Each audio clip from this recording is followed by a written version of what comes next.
Good evening, or rather, I should say good morning, good morning, good morning, good morning, good morning, ladies and gentlemen. Although, traditionally, even when I literally play a game at like 9 a.m., I always open with good evening. Um, because historically, that's when most of these videos get watched. Anyway, welcome to Pathfinder Kingmaker. I am Liz. This is the first of our daytime streams for Pathfinder Kingmaker. I have no idea what kind of turnout we will have, but we're going to get to business right away because I'm not one of those people who likes to have 20 to 30 minutes of the stream is starting soon at the beginning. For you YouTube peeps, which is sort of the intended purpose anyway, you get to see this stuff right away. So, last time we finished up with the Stag Lord. Now we have two options available. We can bring our butts over to Ratnook Hill and try and clear that out. How much time do we have? We've got like a month left? 26 days. Yeah.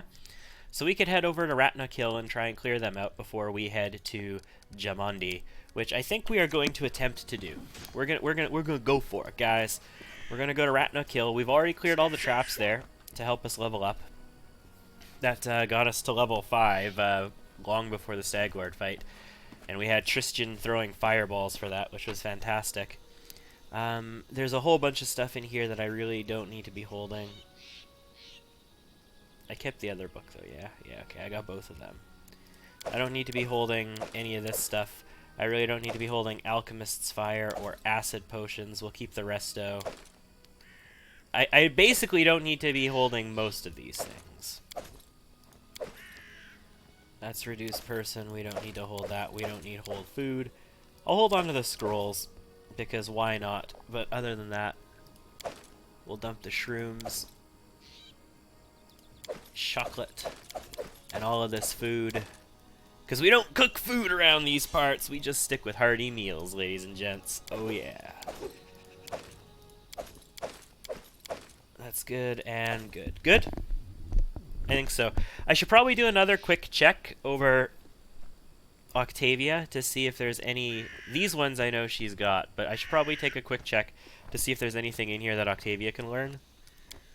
But, Also, because we are going to be founding the barony today, we are going to have to respec Aram and get him leveled up. Because he is probably going to be our religious head again.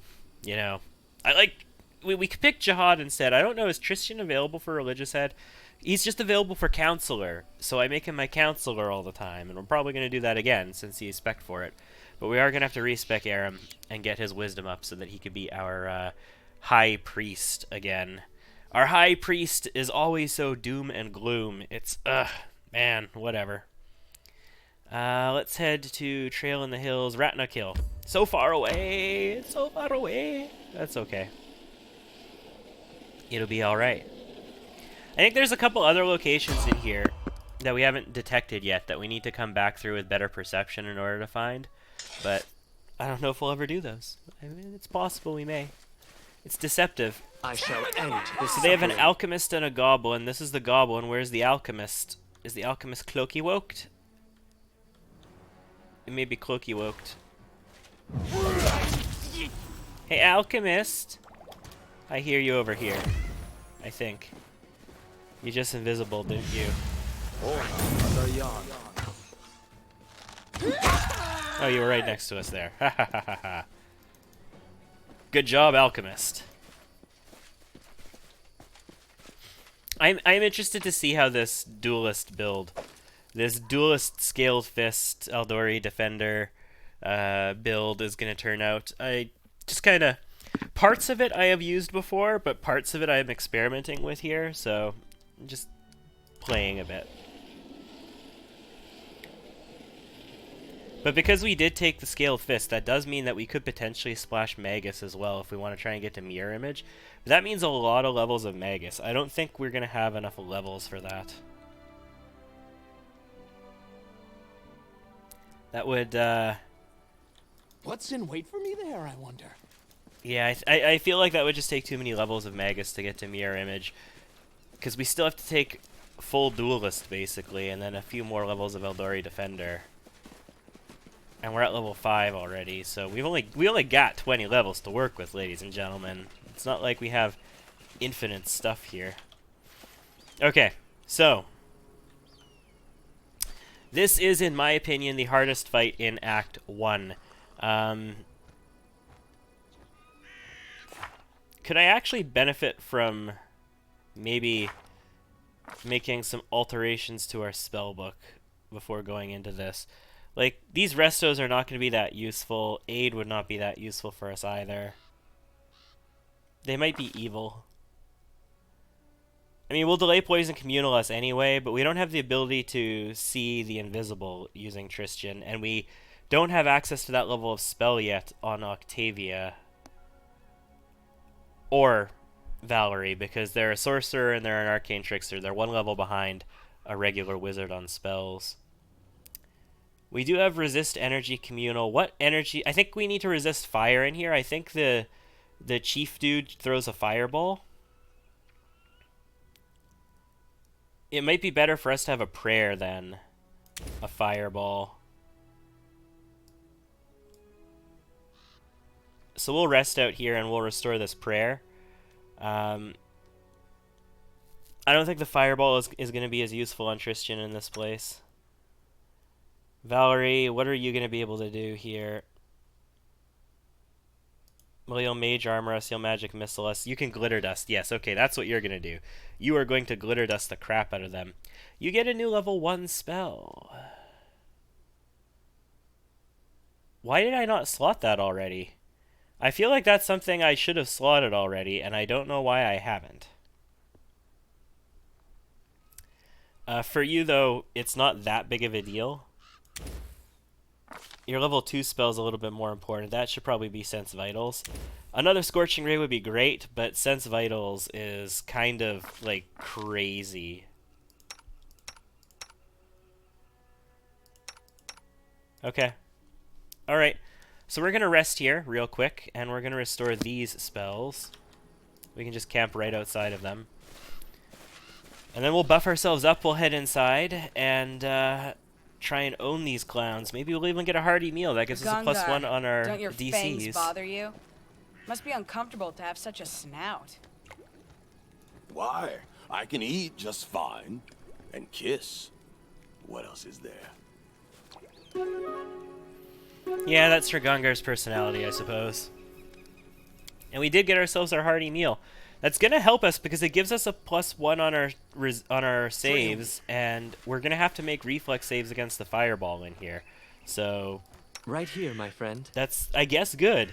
I don't want to pray until we get inside because pray counters on them as well. I mean, blessing. See, here's the thing. Bless fills your allies with courage. They gain a +1 morale bonus. If we pray, we gain a +1 luck bonus on attack rolls, and the enemies take a -1. Bane gives them a -1 attack roll penalty on saving throws and fear effects. So yeah, we can definitely accomplish some things there. Let's go ahead and bless and divine favor. And while we're doing that, let's enlarge Amiri. Don't hesitate. And you can start armoring up the people who need armor. The people who aren't wearing any, that is. We want to have a glitter dust available because that glitter dust is what's going to reveal these guys for us. Do you do any other buffs here? You don't. Do you do any other buffs here? You don't. Share your troubles. You are going to resist energy communal, and this will be a resist fire. And then we'll delay poison communal on us as well. You can turn cleave off. You're not going to need it in here. Unstoppable. I crave for adventure. And you can bark skin +2 enhancement bonus to existing natural armor bonus. Okay, so it does add to the existing natural armor bonus. So the fact that he's got a natural armor bonus already, we should be able to enhance that with bark skin, right? So we'll do it. I don't usually cast bark skin on my clothy tanks, so I'm not actually sure how it's going to interact, but we'll see. And then we'll aspect to the falcon up. It's a minute per level, so yeah, we could actually just run it right now. Why not? Ready and And then your willing. sense vitals is 1 round per level, so yeah, we don't want to do that. We're going to do that when we get inside or whatevs. Okay, so I think we're ready for this fight now. It's going to be a tough one either way you look at it. So let's get inside here. We're immediately going to pause. As soon as we get inside, we are going to pray. This is going to hit the 2 guards that are out here for sure. It's not going to hit the fireball dude, but that's okay. We are going to pray immediately, and then you are going to glitter dust, like, right here or so. I'm not afraid. And reveal this rat for us. And then we really need to glitter dust down there as well, but the 2 people who are here, he's got 1.5, we've got 1.0. At least Rigongar is not going to be flat-footed. Let's get in there. Octavia, I want you to Scorching Ray him immediately. Lort, I need you to Shooty Woot him. Die! Die! I don't think I can afford to sense vitals in the thick of combat, so I think we are just going for the Scorching Ray, and we're just going to maximize the chance of making this happen. There's another one right over here. He could be a serious problem for us. Okay, he's on Tristan. Oh, that sneak attack, though. We missed the Scorching Ray. Well, that sucks. Go for this one now, this were-rat. We're putting some damage up on this guy, at least. Valerie. Do you glitter dust this one now? I don't think it's necessary. Let's do the ear-piercing scream on this guy, though.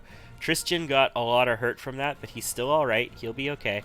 We're gonna get fireballed by the guy over here, though.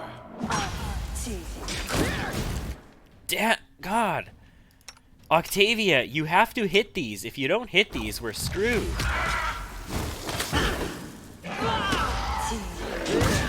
There you go. There's another fireball. Alright, everybody in after this square rat, please. The resist fire is huge here. Holy crap. Yeah, he's blurring on us. Hold on. He's blurring us. Can we just really quickly give him a good old glitter dust?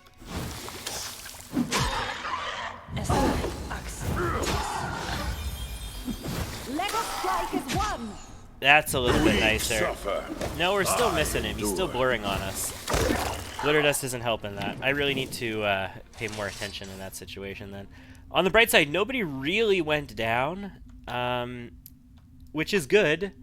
And we got some sweet loots off of these guys. Yeah, we'll look this over in a second. This is a good place for some armor and weapons, especially if you're running Knife Rogue or something like that. And I think that's it that's in this cave. I don't think there's anything else. But yes, this is, in Act 1, the hardest fight, in my opinion. In the entirety of Act 1. It's hard. Okay, the Stag Lord might be the hardest fight if you don't clear out his camp first. If you literally fight everything in his camp all at once, I can see him being a tough fight. But if you play it smart, this fight is the hardest in Act 1. Like, even if you're prepared for it, even if you have everything you need to do really good on this fight, they are capable of just so much damage projection that a bad roll just completely ruins your day. Anyway, we get a leather armor +2, which is a bog standard light leather armor, basic thing, with 4 armor and 6 max dexterity, which is pretty cool. Enhancement is +2. We have the Bombardier's Vest, which is a +1 leather armor with a +2 bonus on rolls with bombs and similar weapons. So that would be your Jubilost or other Alchemist bomb user. Your Grenadier Alchemist style person would get those. We have a Padded Armor +1, which is an 8 max dexterity, 2 AC, enhancement +1, which is pretty cool. I don't know if we really want to use any of those. We have a Vast Intelligence. Okay, so this is cool.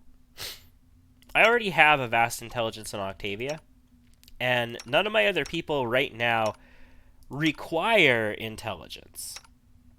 Rigongar is not yet a duelist. When he becomes a duelist, he will be able to use 1 of his int bonus per level in duelist for AC. So at duelist level 1, he will only be able to use 1 point of this. At level 2, he'll be able to use both. At level 3, he'll be able to use 3 points of int for his AC. So I could give this to him and increase his int modifier. It would not help us right now, though. So I'm not really sure that's necessary, but it's a thing that could happen if I really wanted to. We have ourselves a Shock Short Sword, a Kukri +1, and a Keen Kukri +1, which is nice. I like seeing those. Are these armors useful to anybody? I mean, I've got the Woodlands Aegis, which is studded armor, 5 dexterity bonus. It's a +2, though. It allows me to cast Barkskin. I would have better AC. No, I don't have better AC. This is the +2? 4 with a 6 bonus versus 5 with a 5 bonus.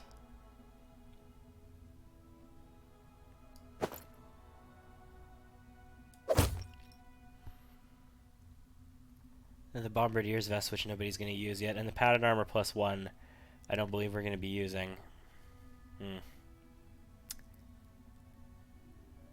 Even having access to the Barkskin might be okay for now, even if we were going to use it. Regongar is going to continue to not use armor, because Mage Armor just makes him good enough to not use it.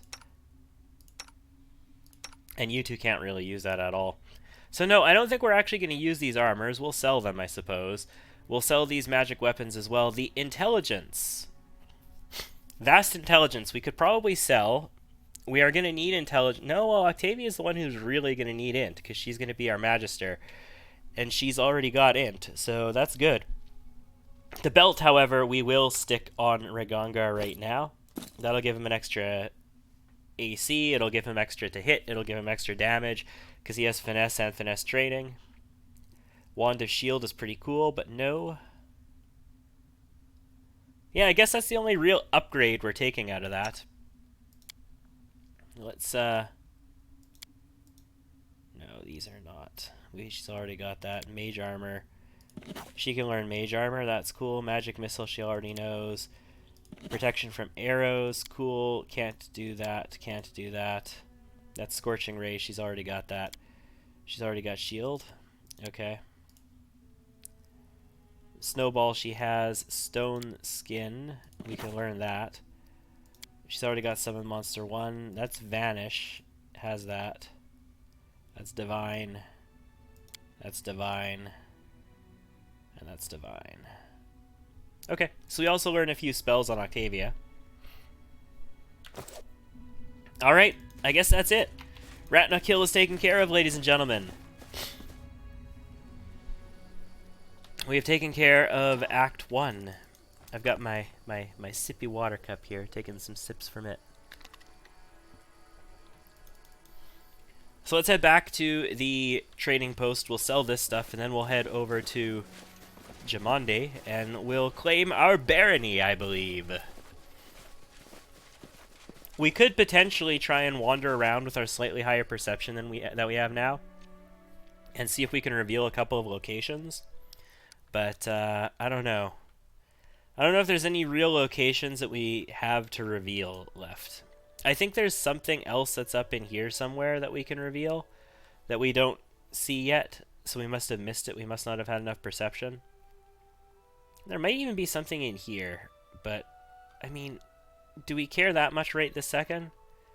Possibly, because yes, if we can get that helmet, that headgear for our main character to help with deadly aim, then yes, we would care. Especially because I think I'm going to try and use the oversized bow. I never use the oversized bow that you get from the troll fortress, because it's oversized. Oversized weapons are literally garbage. But it might be fun using it this time. It does a crap ton of damage. Like, it does a metric butt ton of damage.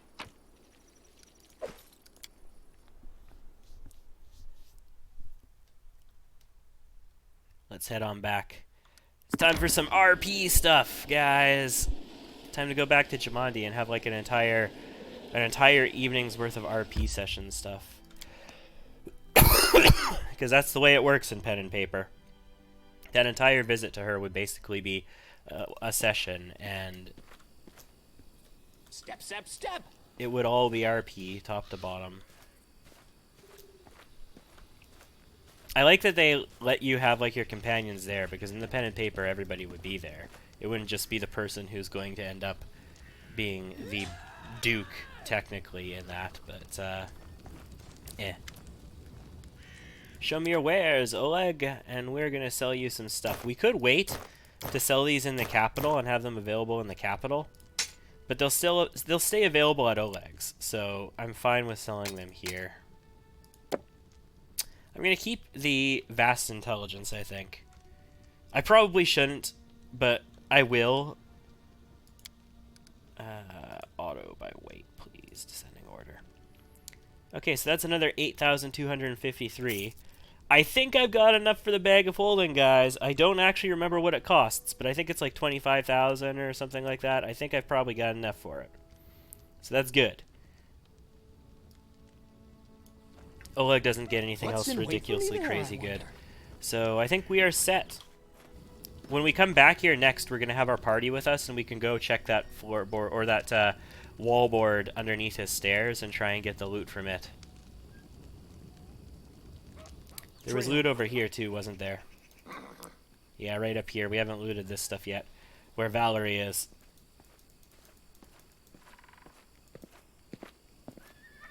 Hey, Valerie. Don't mind me, I'm just stealing this poor chap's Ooh, rope! Rope is extremely useful. Every good adventurer, especially in Kingmaker, once you get your barony, you should always have rope and a crowbar on you. Just for the hell of it. You should always have rope and a crowbar. Restov awaits!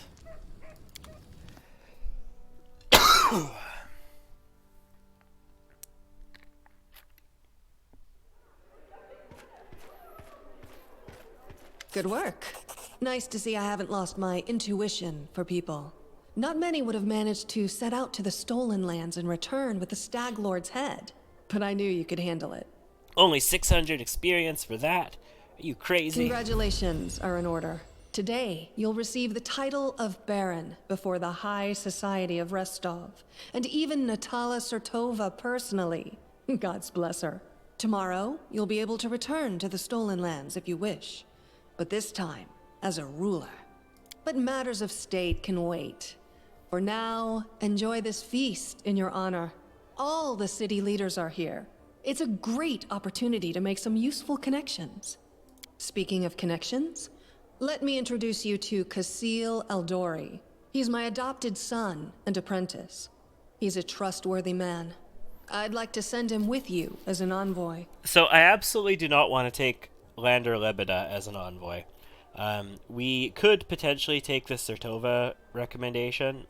I'm fine, honestly, with taking Kasil. I don't have any issue with that. We've taken Kasil previously. And we haven't actually finished that on YouTube or anything, so having him around could be good. I'm going to speak with the guests. Enjoy your evening. So, again, this is the kind of conversation that when we get to like Act 4, we're going to go through all of this in detail because we haven't shown that on YouTube yet. But at this point, we're going to be really, really quick with some of these things. We got Magar Varn here, who is the dude who's setting up a barony to the east of us in Varnhold, and we're going to be able to play as him and his companions in one of the DLCs.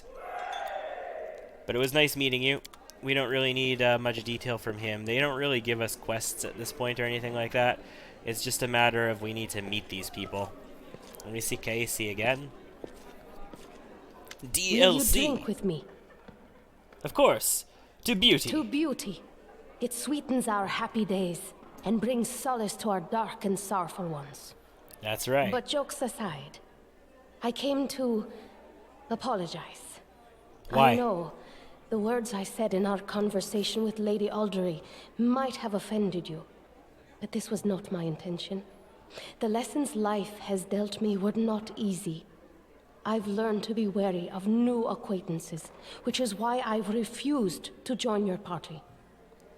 I hope you will forgive me for this weakness and for my harsh words. And I hope you will hear me out, for I have something to tell you. Okay, so here's the thing. when you don't trust somebody and they have done nothing to show that you can trust them, and there's a situation where you very well know that there is somebody in the room that you can't trust, it is not offensive in any way, shape, or form to outright say to a person's face that you do not trust them and that you are going to proceed on your own course of action. This is not offensive.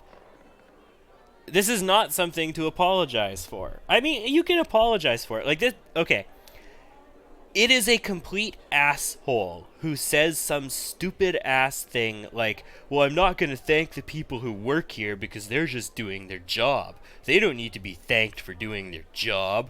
That is retarded. That is the dumbest thing I have ever heard. If somebody does something and you benefit from it, fucking thank the person. Whether they're getting paid to do it and it's their job or not. If you benefit from it, own up. But in this case, this is not offensive. Like, getting offended over a situation like this would be just like getting your knickers in a knot. No need to apologize. How amusing. Usually those who don't seek affection are the very ones who receive it. Anyway, enough sweet talk. There is something important I wanted to tell you. As it happens, I came across some very valuable information. What brave conqueror of these wild lands wouldn't be intrigued by news of an ancient shrine, possibly full of great treasures? And this time we do own this DLC. It's not just unlocked for stupid mod reasons, so we will play this DLC eventually. Rightfully yours. My friends lack the courage to enter the shrine and seek the treasure, but what will stop us? We who know the taste of battle and have been singed by the same fire. What could be better? I'm ready. I'm sure you'd like to finally gain your official title and celebrate your victory. And I don't like noisy parties and ceremonies. Find me when you return to your dominion. I'll rent a house in your capital. We can discuss the details of our expedition there. Cool. So long, friend. I'll call you so today because soon enough, all you'll be hearing is, Your Grace, Your Grace, Your Grace. Absolutely 100% true, unfortunately. Anyway, as I was saying, we are not going to be going... Is that a threat? It was a pleasure meeting you. So we are not going to be going deep into the discussions here in this room. We'll go deep into discussions once we get to about Act 4 or so, the stuff that I haven't already put on YouTube. No, backwards. But we'll be a little bit more expeditious getting through some of this stuff. So we've got Dreslev and Lander Lebedar we need to speak to. So this dude here, Drelev is the other Baron, the third one who is being installed by Jamandi, and is a dick, is a natural-born noble dick. Lander Lebeda has been in a number of Pathfinder modules before Kingmaker, and I think since, in fact, and is always the biggest complete jackass who will take credit for what other people do and say he did it himself and all this crap. He's not a nice guy. A pleasure meeting you. Yeah, okay. I'll totally take you instead of Casil. Sure. Yeah. No. You jackass.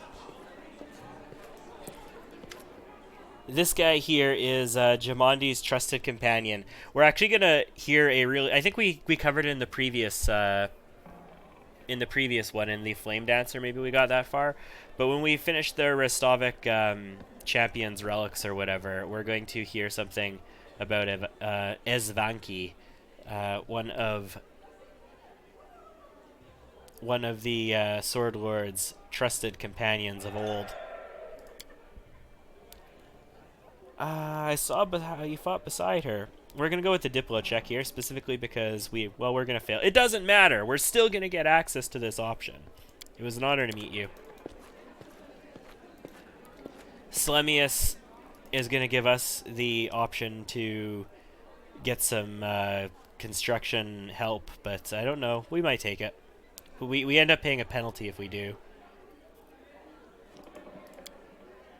See, I say it's been nice talking to you, and everybody has more to say at the end. I'd be happy to accept your offer. It was nice meeting you. It's not actually accepting it yet. So, how do you like our little gathering? I hope you've made some useful connections. Yep, Excellent. let's do it. Let's get behind the wheel of the Lords barony and ladies, start doing some stuff. Today, we are here to honor 3 brave people who have done the impossible. They've tamed the stolen lands. Baron Hannes Drelev, the new master of Glenabon. Captain Maegor Varn, the conqueror of Dunsword. And finally, the tamer of the Shrike Hills, who put an end to the atrocities of the Stag Lord's bandits. Step forward. Hi. On It's behalf me. of the people of the free city of Restov, I confer upon you this noble title. Rise, your grace. These are the kinds of heroes we've needed. Ha ha ha ha ha. Yes, madman heroes, exactly. I'm the kind of hero you've needed from the beginning. I mean, I am wearing a stag head on my head. Victory. The Stag Lord's dead, and the capital of the new barony has been built in place of his fort. That was how the long and challenging taming of the stolen lands began. And now we go through the long sequence of walking around, seeing everything, because we're kind of forced to do it. Gaston, welcome, your grace. Let me once again congratulate you on your victory and your new title. Lady Jamandi transferred me here. I am at your disposal. I'm not one to bestow honors, but I want you to know, I'm glad to serve you. Sure. I'm here to welcome you on behalf of your new capital citizens. The Stag Lord's former stronghold will soon be a thriving city. Word travels fast, and the first settlers have already arrived, with new ones approaching as we speak. While you were visiting Restov, much has been done here. Your benefactors, the Eldori, invested a great deal of resources in rebuilding the city. I stand ready to answer your questions and to show you around the most important sites. Where can I get a drink? Yeah, no, I'm ready to look around. Follow me.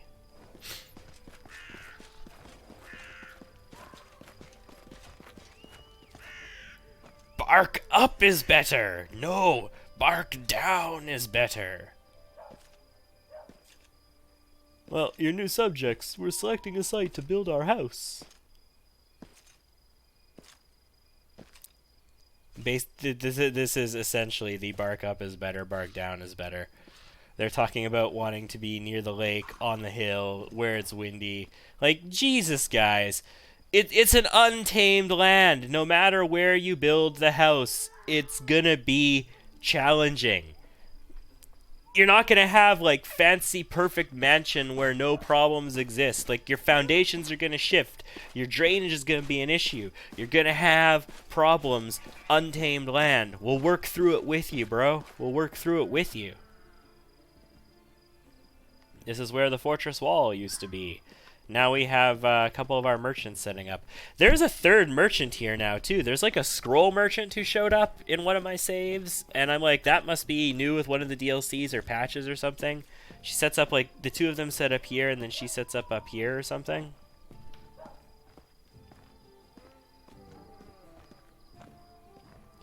Also, our guards look like monks. This is the thing, I wish we could outfit our guards with different gear. But whatever. We'll deal. We'll make it work! So this dude is actually a merchant. The guy over here, though, is not a merchant. He is a blacksmith, but he only sets up like a merchant stall. He doesn't actually have a blacksmith shop. It's kind of silly. We get a statue for being lawful good, which is cool. I think it's actually just for being good, specifically, but... Except for the part about breathing fire. All barons can breathe fire, trust me. Apparently, we are a dragon. I mean, sure, why not?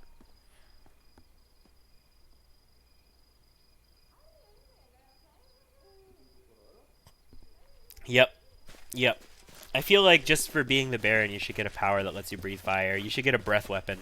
Fire breath weapon. Congratulations. Recharges on a 5 or a 6. Here's the observation platform. So we got a lot of stuff happening out there. We are overlooking some good stuff in the barony, apparently. Seems ridiculous to me, but alright. So, your previous ruler. I just happen to look exactly like your previous ruler. You know, nobody fear. Then we took the Stag Lord's house and we made, like, this fantastic manor keep thing out of it, which is cool, I suppose.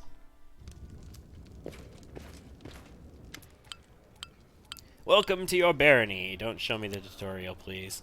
So now we've reached the main chambers. This is the throne room, where you'll hold court and receive visitors. Let me draw your attention to this large map. Yes, I know the mechanics of this. So we're going to gain some loyalty, military, economy, divine, blah, blah, blah, blah, blah, blah, blah, and a few offers. Thank you. Our barony difficulty level is relatively low because who actually gives a crap about dealing with the barony management stuff? We will still have to deal with it, but... Your Grace, allow me to congratulate you on receiving the title of Baron. Though, to be honest, that isn't exactly what we wanted to speak to you about. Right, no, this is Jihad, sorry. Christian and I have been talking a great deal about what happened at the Temple of the Elk. It doesn't all make sense to us yet, but one thing is clear. There's a powerful curse at work. It corrupted the very essence of that sacred place, steeping it with putrescence. Ugh, I'm disgusted with whoever could do this. And now there is a new woe. Tristan and I believe the curse did not simply disperse of its own accord. There is a place near the capital rumored by the locals to be cursed. Tristan and I visited the dreadful place, and we felt the same putrescence as at the Temple of the Elk. There is a bald hilltop not far from here, to the north of the capital. Its crown is entirely barren of life. The locals believe that the ritual glorifying the dark gods were held there, back in ancient times. There is no longer any trace of such rituals, but the air around the hilltop is heavy, to the point of stifling. This place is like a rotting wound, closed, but not healed. Okay, I will go there when I'm able. I would be happy to accompany you, but I would not expect to see anything new there at present. I agree with Tristan. We have been to the hilltop. It's barren, but filled with a dense atmosphere of unease. What do you suggest? The curse will grow in strength, and we will predict it will reach its peak of strength in about a month. That's when we should visit the bald hilltop and resolve the issue. For now, we can only wait and prepare. We beg your pardon, Your Grace, for intervening with your getting a grasp of your barony. I'm sure you have even more pressing matters at hand right now. Yes, more pressing matters than a curse near our capital. We're going to call ourselves Shrike. Because why not? Okay, so first thingy-wingy that we need to do, hope these load times... Okay, those load times feel okay to me at the moment. Second thingy-wingy that we need to do is respec ourselves up Aram real good. Aram 25. Light, do not ignore anything. 1,000 gold. You're going to be sort of like Tristan is in this playthrough, except a little bit worse because you're a dwarf and you have Grutus as your god automatically. So we do have the ability to pick domains here. He is, of course, destruction and chaos by default. We could technically take darkness if we wanted to. Blindness, vampiric touch, mind fog, umbral strike, power word blind, polar midnight. We could take madness, feeble mind, phantasmal killer, insanity, weird. Weird is, oh wow, weird. Man, too bad we're never going to have the DC to use weird. So no, we're going to go chaos and destruction. That's Aram's default domains. We're just never going to make use of any of those things. Charisma, we need 14 charisma. We need at least 13 for access to selective channel, so we have to take 14. Our wisdom we have to take to 19, which means he's not really gonna have that many more points, yo. Like, we could take 2 in constitution, and that's all he can do. He's not gonna have the 14 int that Tristan has. Like, I don't like dwarves, people. I don't like dwarves. They just don't work for me. But okay, whatever. He is going to be perception, and he will be, I suppose... We took what? Perception, persuasion, and use magic device? He should probably take use magic device. We're not going to need persuasion on him. But he is definitely taking perception. Maybe no, lore religion is what we took. Lore religion. That's it. He should definitely take it. If we're not going to have Tristan around, we definitely want somebody with lore religion. And we are, like, for the Troll City, for example, we're going to need to take Aram with us, so... so he is going to have himself his base feat here, which will be armor proficiency, heavy armor. So he's going to be 1 feet behind Tristan, basically, at all times. We're going to take a level in Cleric, which is going to be these 2. And basically nothing. He's going to take another level in Cleric. That's going to be these 2 again. And his feat is going to be armor focus, heavy armor. And we take another level in Cleric, where we take 2 points here, and he pulls a wisdom. And then our final level in Cleric, where he takes 2 more points, and his feat is going to be shield focus.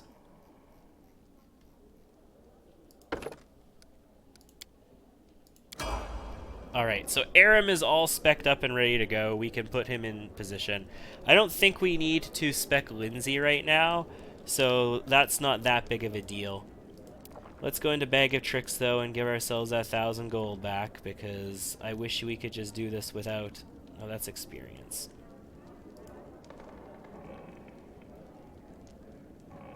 Where the hell is money? Cost and money. There we go.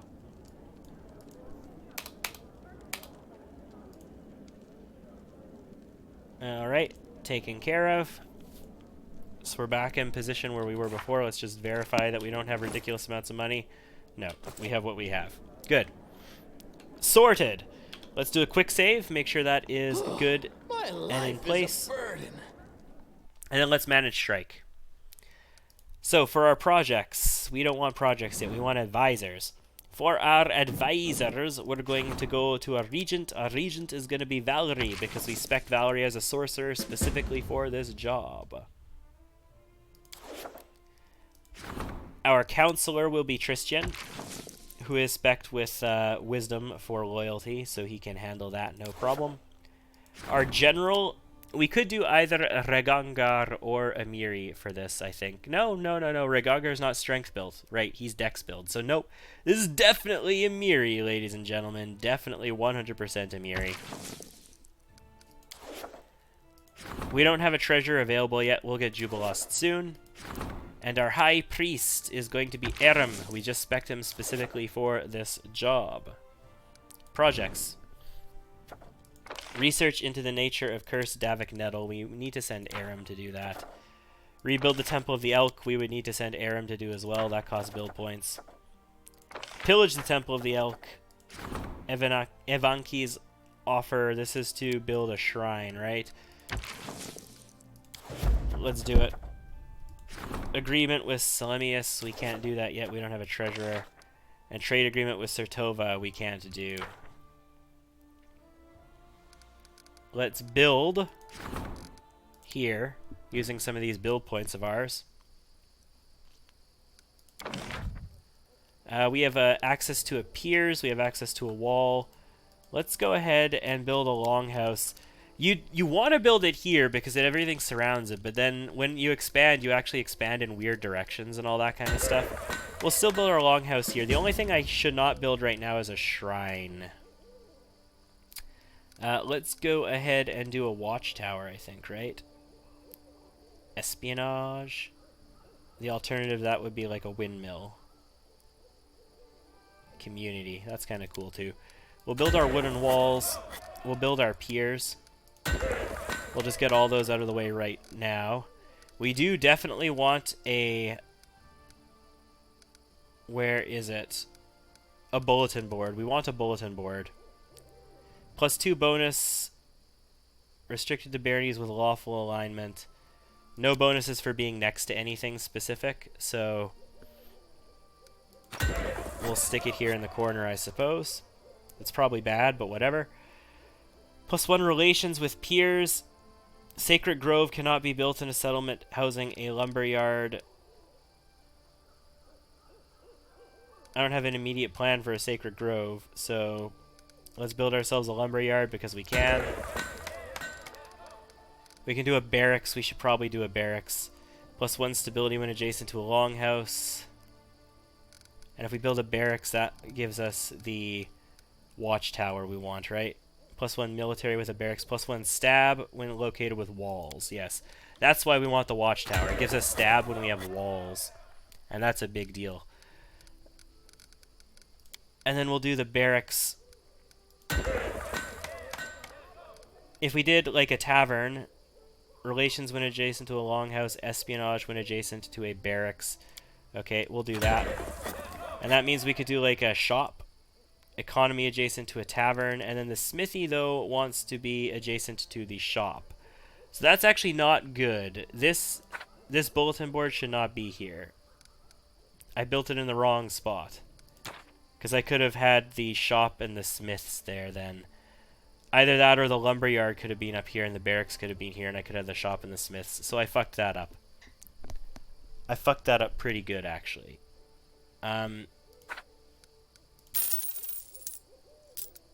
Let's do it like this.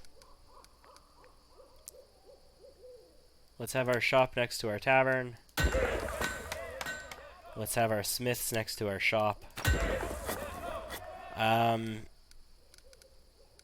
Then we have things like, we definitely want our bulletin board. We could do a granary, but we need a windmill for that. We don't have anything that's going to modify that. Brewery, loyalty located in a settlement with a windmill. Settlement when located in a settlement. Stability when located in a settlement with a tavern. That's really good for us. We're going to put one of them down. I like stability. Anything that gets us stability is good. Loyalty and community for an orphanage. It can go anywhere. Monument. And we're going to be building a shrine. So we're not going to get that divine from being next to a monument then. Because I definitely 100% need a bulletin board. But we can put in our shrine right here once we get it for free. Okay. That'll work, I suppose. We just need to wait for 7 days until we unlock that so we can start building our shrine. I never do that. I always end up accidentally building it too early. It's just, a problem of mine. We could claim the outskirts. I mean, it's a thing we could technically do, yes. How much BP does it take to claim the outskirts? 150. I don't actually have enough for it at the moment. Getting somebody on it, though, could be a good way of doing things. Alright, so that's settled. My life is a burden. We are fatigued, so let's just go and rest real quick. In our nice Baron's bed.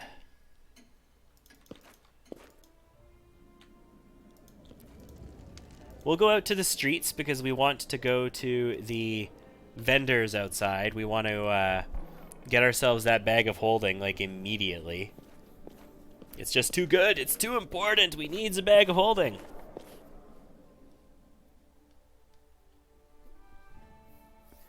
Then I want to get to the point where we go to the house in the woods as well, and we can buy from that dude and get his bag of holding as well. Which means I need to not piss him off enough that he won't sell to me. You asked if we'd meet again. And here I am. I see your fate has changed since last we met. Now you are the ruler who will determine the destiny of these lands. I am their living heart, The whisper of the wind, the strength of rivers, the luxuriant growth of the meadows. Do you wish to touch this power? I will show you a place where we can finally meet in flesh, you and I. Deep in the woods, there is an old mossy ruins long abandoned, nearly swallowed by the thicket. There is an old tree growing among the stones in the yard, which I remember as a seed. A shadow under its green crown I call my verdant chambers. Visit me there, my lord, and come alone. A nymph's reward awaits you. That doesn't sound suspicious at all, and if you remember our previous playthrough, this is absolutely 100% suspicious. But I was happy to help. I'll see you soon. So long. I will await you there, as the ground waits for spring under the heavy winter's snow. Excellent. Where are we standing? Here. Yeah, see, there's a third merchant now. She's a scroll vendor. So here's the thing, though. Trail me.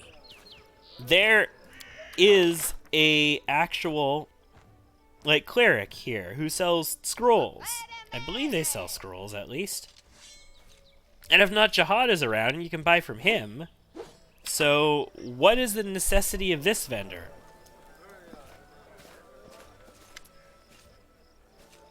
Your Grace, welcome. What do you want? Scrolls? I have them. You won't regret.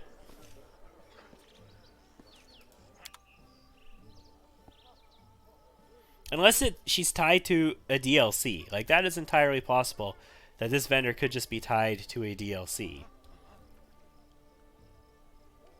I should not deny that as a possibility, but, I mean, Step, step, step. Alright, so, first things first. Verdel. I'd like to see your goods. As your grace wishes. Adamantine full plate. Oh yeah, definitely want that. Mithril full plate. Probably don't want that. What's in wait for me there, I wonder? And Hassif, you've got the bag of holding. Let me see what you have. Yeah, chain shirt +2. Very tempting. Cool. Awesome. Leather armor +2. All nice and everything. Ring of luck. Nice. Ring of plentiful hunts. Super good. +1 bonus on damage roll with bows and a lure nature luck bonus. Really good. Protection +2. We haven't seen one of those yet at this point. Beast King. Holy crap. This and plentiful hunts on a ranger. Absolutely crazy sauce. Or on a druid or something like that. The belts. The Cord of Stubborn Fury. If you're running with a barbarian, it's actually extremely useful. Gloves of Duel. Okay, so here's the thing. We are going to have a duelist. The gloves grant their wearer a +1 bonus to CMD against disarm attempts, which is combat maneuver. If the wearer has the weapon training ability and is wielding a weapon it gives a bonus to, that bonus is increased by 1. So this is going to give a bonus to Regongar because he has weapon training dueling swords. He doesn't, though. He doesn't.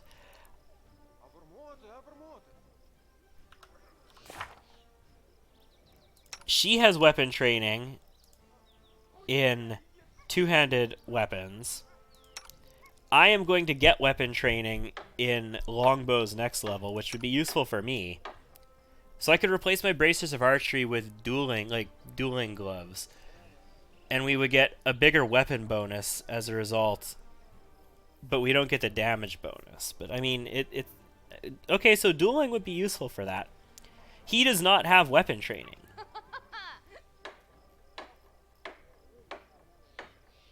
He's going to get access to weapon training at 5 levels in Eldori Defender Fighter. But right now, he does not actually have weapon training, so that is not going to help him at the moment.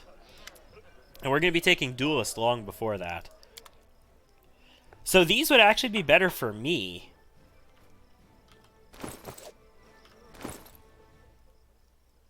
+1 competence bonus on attack rolls. Once I get weapon training in the longbow, it would give me a bonus to that. So it's not going to make a difference right now, but the better versions, like these are lesser gloves of dueling, the full-size ones would be better. But I'm going to get the full-size bracers of archery, so I don't know if that's a big deal. I definitely want the Trap Springer's gloves. I think I want the Eyes of the Eagle. Those are big things. The Kinetic Diadem. I don't need that right now, not using Kineticist. +2 natural armor, the Phylactery for healing, which is a good thing. Resistance in shadows. Bonus on stealth skills, yes. Immunity to blindness and dazzling, yes. This is what we're here for primarily, though. So let's do a bag of holding. And I still have like 11,000 bucks after that. So what's absolutely critical for me? Trap Springers is critical. So that's 29. I still have like 7,000 after that. So is it Plentiful Hunts? Is that what's...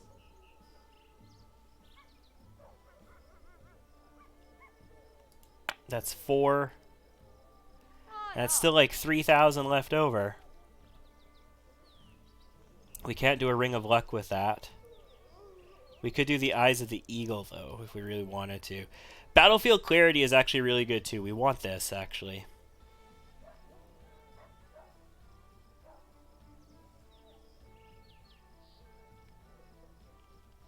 But we don't just need it yet. We need to bring up our money again. No, we need to get the lesser bag of holding, the small bag of holding, when we get that available, so... We should probably just stick with this for now.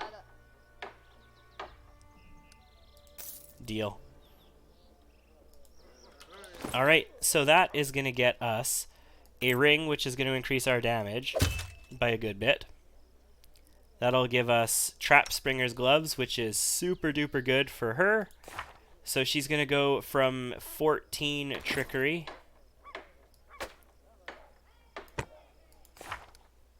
to 19 trickery, which is a big help. And we're going to take... Oh, our bag of holding, right. Cool.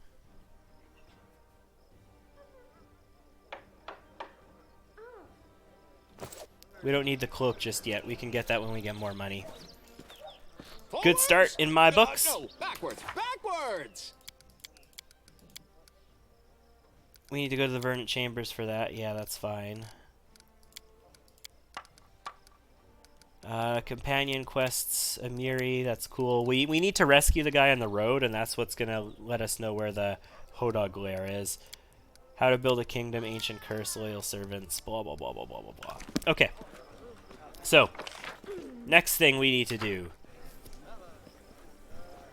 Do we need to... Should we bring Aram with us for this? Having a dwarf for this can be helpful. He's not equipped for it, though, at the moment. So, no, we're not going to bring him with us. But I'm tempted to bring Aram with us because having a dwarf for this next job could be good. But, we're not going to do it. I'm going to trust our ability to pass this skill check without having Aram in the group. So there's the Bald Hilltop. We gain access to a lot more stuff now. And by a lot more stuff, I mean the fog is just gone now. And we have access to tons of stuff. So the Verdant Chambers is out there. Where I want to go immediately, though, is to the west. Okay, ford across the Skunk River. We can go there. We might be able to pass this persuasion and whatnot and just get this quest dealt with. Actually, no. This is Jubilost's location. Sure. There's nothing here yet, so let's just clear out the miscellaneous beasties that are here and grab some loot. We need to come back here when Jubilost is here, and the kobolds are here. Let's see what I'm made of. Out of curiosity, Regangar.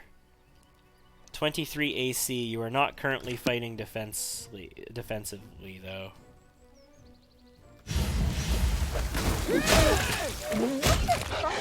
Now you are.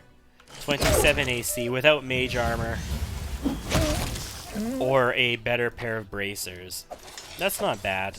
It's not great, but it's not bad considering you're not wearing armor. We could certainly make it better. A dick shroom! Yay, everybody, it's a dick shroom. Collect it. Everybody likes a good dick shroom.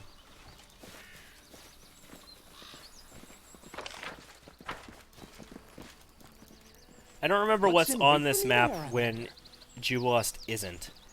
Like, I know when he is here, you can get the seal, the brand seal, and some various other stuff. Right, that's a Shard of Knight's Bracers. That's a pretty important item to have. If you missed that, it'd be really annoying. Because you'd be looking for that one component of this relic set. Time becomes distance. Yes, it does! With the application of speed.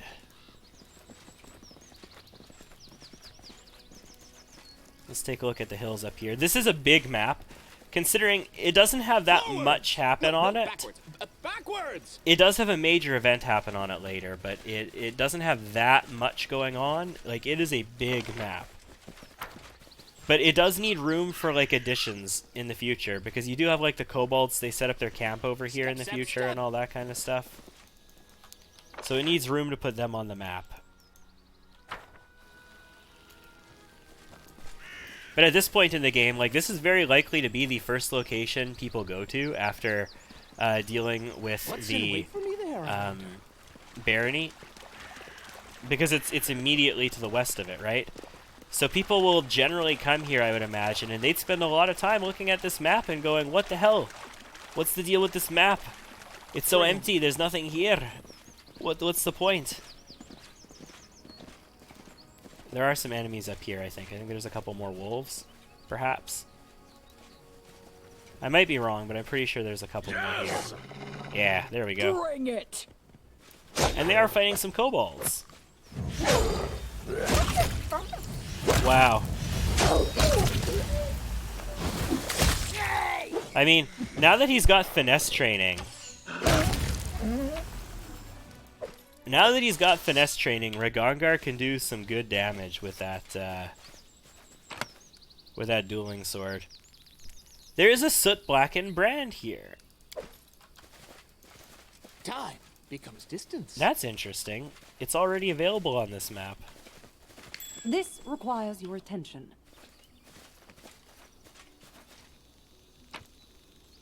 That's a Torag pendant. That's cool. That's like free money. I like free money. Free money's awesome.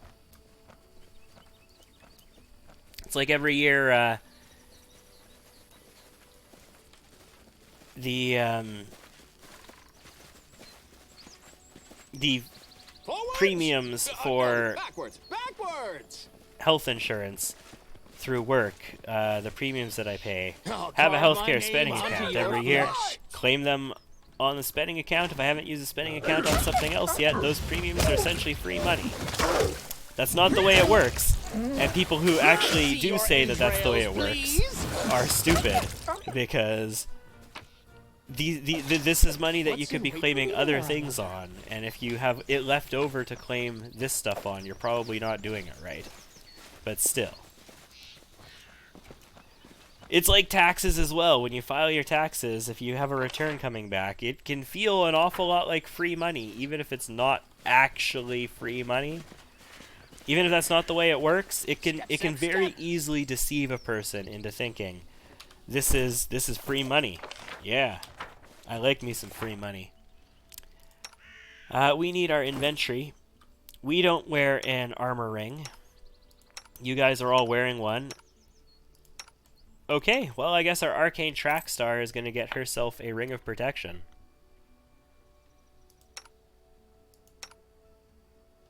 Because why not? Time. Why not, why not?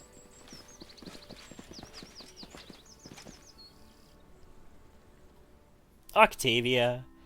She's the sister-in-arms I've always dreamed of. Yes, she is the best character in the game. Hands down, in my opinion. So we will go to the Overgrown Pool. This is the location I was thinking of. We can talk to the Nereid here and the Lumberjacks and try and negotiate. And maybe we can get out of this without having to come back to this location later. Let them go, you swamp freak! If you don't, I'll burn this rotten grove to the ground, on my word. You're the freaks. My name is Meliance, thank you very much. Keep being rude like this, I'll just drown these jumbos in the lake, understand? You there! You seem a capable sort. Interested in some coin? Dude, I'm the Baron. Name's Korax. We're loggers in this forest. We could use your help in freeing our people from this Gorgon's claws. Let's just slaughter them all and be done with it. Nice. What's going on here? We're minding our own business, cutting trees and splitting logs, when this hag shows up out of nowhere, screeches at us and jinxes two of us and threatens to drown them. These fae breeding like rabbits everywhere. What's an honest, hard-working man to do? Stupid Jumbo. Yes. Try to reason with the logger. So we could go with Knowledge World here. We got a plus 13. We got plus 14 on Diplomacy. We can attempt to intimidate, which we also have a plus 14 on. We succeed with the Diplomacy. Ooh. So they say that they'll leave and never return the hostages. Now we have the ability here to potentially intimidate her, which we do have the chance to succeed at. It's pretty poor, though.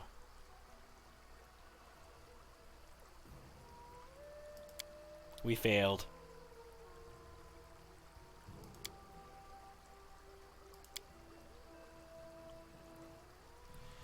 We can try and convince Korax to buy these himself, otherwise we have to do it. We failed that as well. Okay, that's no problem. We'll bring the feathers. So we did not manage to actually solve this problem right now, but we can come back and solve it later. So we have to come back to this map later anyway. I'm okay with just leaving and not scout. Well, you know what? No. Trail me. No, let's scout the map. Let's do it. The reason I was sort of okay with coming back and scouting later is that we're going to have higher perception later because we're most likely going to level up at least once before we come back. But we'll do a scout right now. I wish there was a another dire way. wolf. It's like a regular wolf. Only oh my god, Regongar 22 sneak attack. Yes, please. That finesse training makes such a difference. It's crazy sauce. What's in wait for me there, I wonder? I don't know what's in wait for you there. So we spot nothing. Oh no, we do spot something. What's this? What's the loot? It's a relic! It's a token of the Dryad! Forwards! No, Makes sense since there's a Nereid here. I'm not surprised by this in the least. This isn't an exit. No. Oh! We spotted something though. Hold on.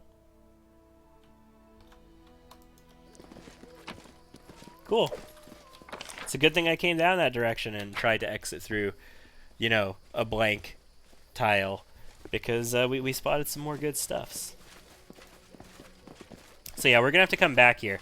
That's no problem. I don't really have an issue with that. Most of the time I play through this, I have to come back here a second time anyway. I don't usually diffuse that situation first go.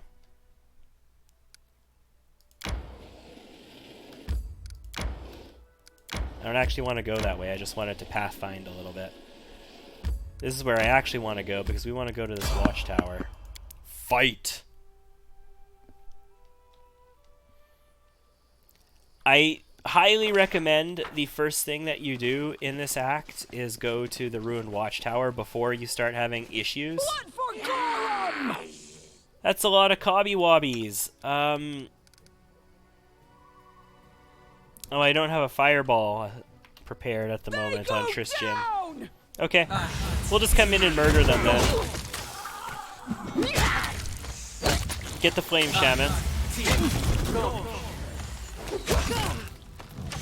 Regongar took a good hurt there, but he's okay. He's okay. Yeah, it was a lot of kobolds. Opening that up with a good, like, hidden fireball before initiative would have been sweet, in the sense that every single one of them would have died. But I'm okay with this. This approach was fine, too. Oh my goodness, I love having this bag of holding! Full-size bag of holding, ladies and gents. It's an absolute necessity. Alright. So the Ruined Watchtower is a big map. It has some serious threats on it, but it also has some serious good stuffs on it. And we want all of that. We're gonna have to come back here later for who is it? Ekun. Ekun requires us to come to this map, but at the moment he's not available. Wait for me there, I wonder.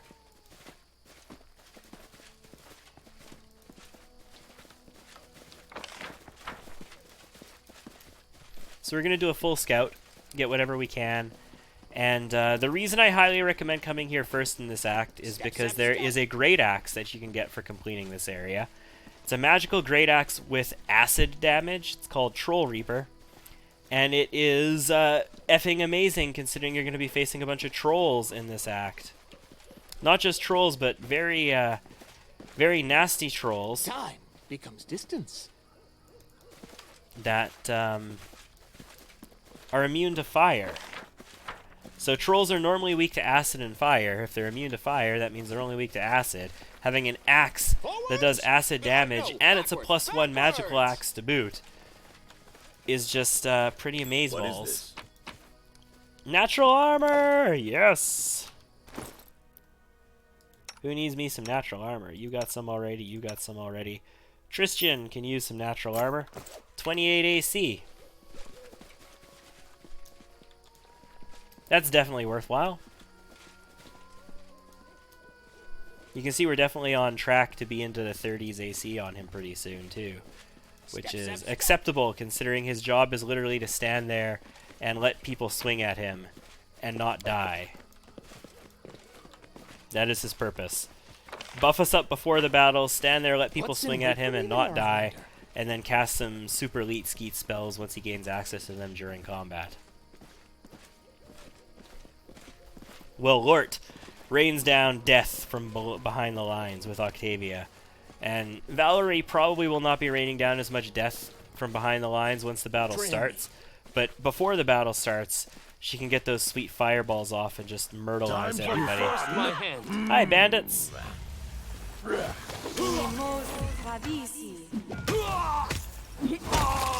I'll cut you! You got an alchemist, do you? What's that thing? Ooh. We're fine, though. No problem! Yeah, let's loot all these guys, sure. Masterwork? Well, composite masterwork? No. Has lots of potions, though, because, you know, alchemist. Like alchemists do.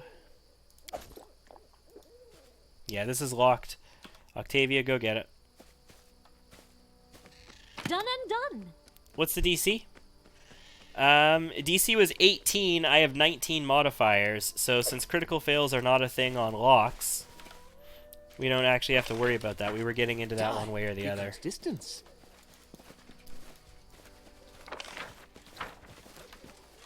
And that's what I like to see. I like to get to the point where our trickery is higher than, like, our trickery bonus is higher than the DC of the stuff we're dealing with. You can't quite do that. Like, when you get to Pitax, there's the nasty, like, tournament or lock-in competition or whatever, where the DC is just ridiculous. I mean, having big bonuses is the only way you're going to get through ridiculous DCs, so it's still good.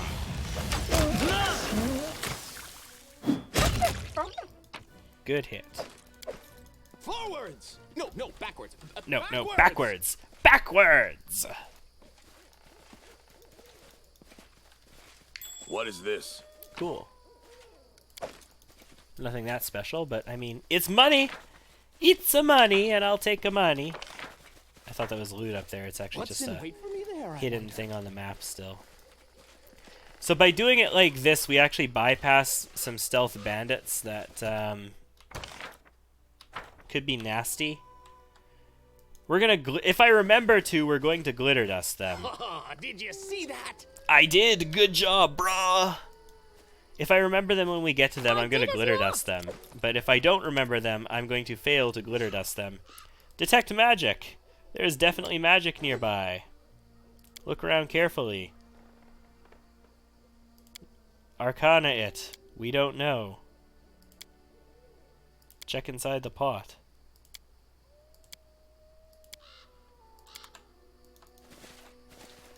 So if you're familiar with what happened here from the previous playthroughs, this is a campsite, but the campers are gone. They just vanished. There's a trace of magic in the area, but we were not able to detect exactly what it is. It's some sort of dimensional magic. They get teleported over here to the right. Help you! Slice! Behead! Because the magic that holds the fabric of the, I don't know, universe, space-time continuum, whatever you want to call it together, is a little bit loose in this area for some reason. Pair of legs stick out from the bouldered surface, and we have a couple people up here. Yeah, mobility 17, we'll catch you. I feel like we could pass this, and I like the lawful good. We totally passed it. Excellent. We didn't need to use our rope. We got a gold cog-wheeled ring. This is what we're here for. These cog-wheeled rings are what we need in order to open this dwarven contraption that is going to give us the axe. And I think a good belt as well. I think there's actually a good belt in there. And there might actually be a heavy armor, or not heavy armor, a full plate plus 1 in there as well, now that I think about it. Troll? Yeah, troll. Branded troll, in fact, not just any old troll. I see something. Cool. That's some nice loot. I need some healing here real quick. Heal up Ragongar, please. I could probably use a little bit more than that, but I'm okay with this. Bless, let's divine favor. I'm listening. What's the holdup? I need you to enlarge there. I need you to mutagen. You really should be mutagening more, but I kind of fail to do it a lot. We're not going to mage armor the casters. We're just going to mage armor Ragongar, who is at 26 without fighting defensively right now, so that's pretty cool. You can count on me. I am yours to command. What you want? Right here, my friend. I mean, this lasts for an hour, right? I see no reason we shouldn't just have this on us then. Alright. A reckoning is at hand. Let's get in there. I'm listening. Everybody who can charge, charge. So it's come to this. Here. And everybody who shouldn't be charging, don't charge. We want to use acid. This is a branded troll. That's a regular troll, though. So, Octavia, this other troll, go ahead and Scorching Ray it. Nice. Go ahead and do that again, please.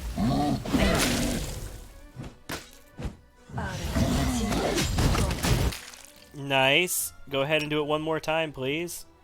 Death comes.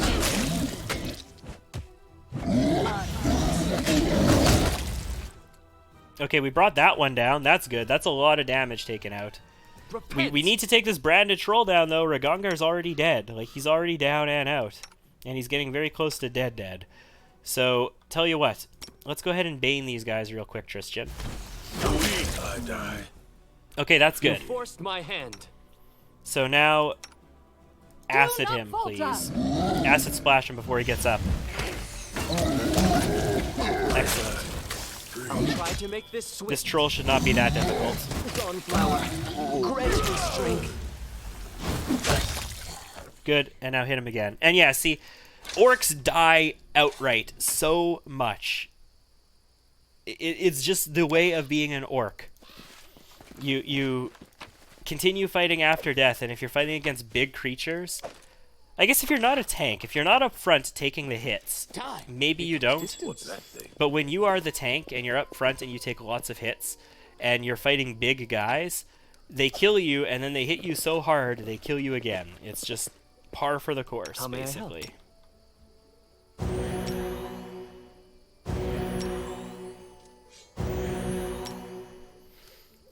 I believe there's a warg up ahead too. I'm a little concerned about that now. Trail me.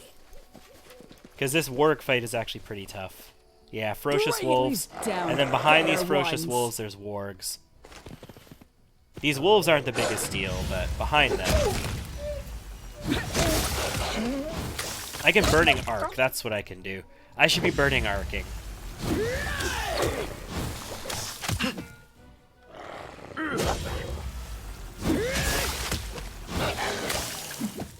Come on. Nobody's hitting anybody. There. Step, step, step. So there's a body here. There's still warg behind this, though. Hand axe, magical hand axe. Also the white cogwheel ring, which is really important. And we are still buffed going into this. What's in wait for me there, I wonder? We will prevail. Lots of nasties are in wait for you here. That's what's in wait for you here. I need to burning arc these guys. You... No, your initiative is not going to be good enough to do that. So, you're probably better off just This is for attempting you. to do your sneak attacks.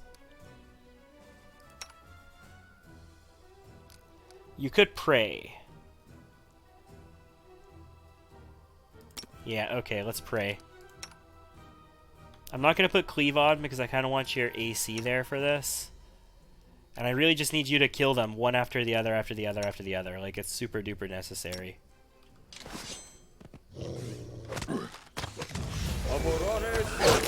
There goes Rigongar. Actually, he's not down just yet. Now Tristan's in there, good. Death comes. We can't let him double die again. If he double dies again, we're fucked. Well, he's dead now. Let's not double die, though. Oh, we're almost gonna double die. Yeah, for fuck's sake.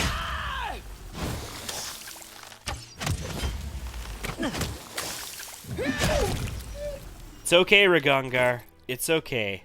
We got you. Caster level 9, Science Scroll of Raise Dead. Valerie is our use magic device person out of curiosity, right? Yeah, plus 14 on the use magic device here.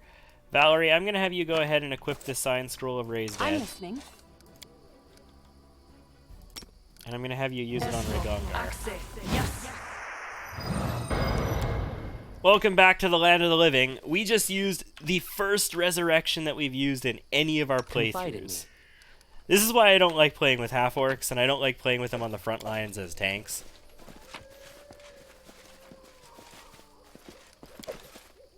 Longsword, what you got? Calls me. You have a studded leather +2. That's a nice piece of armor. You see that? We have a token of the Dryad. We have some herbs. Backwards! Sweet.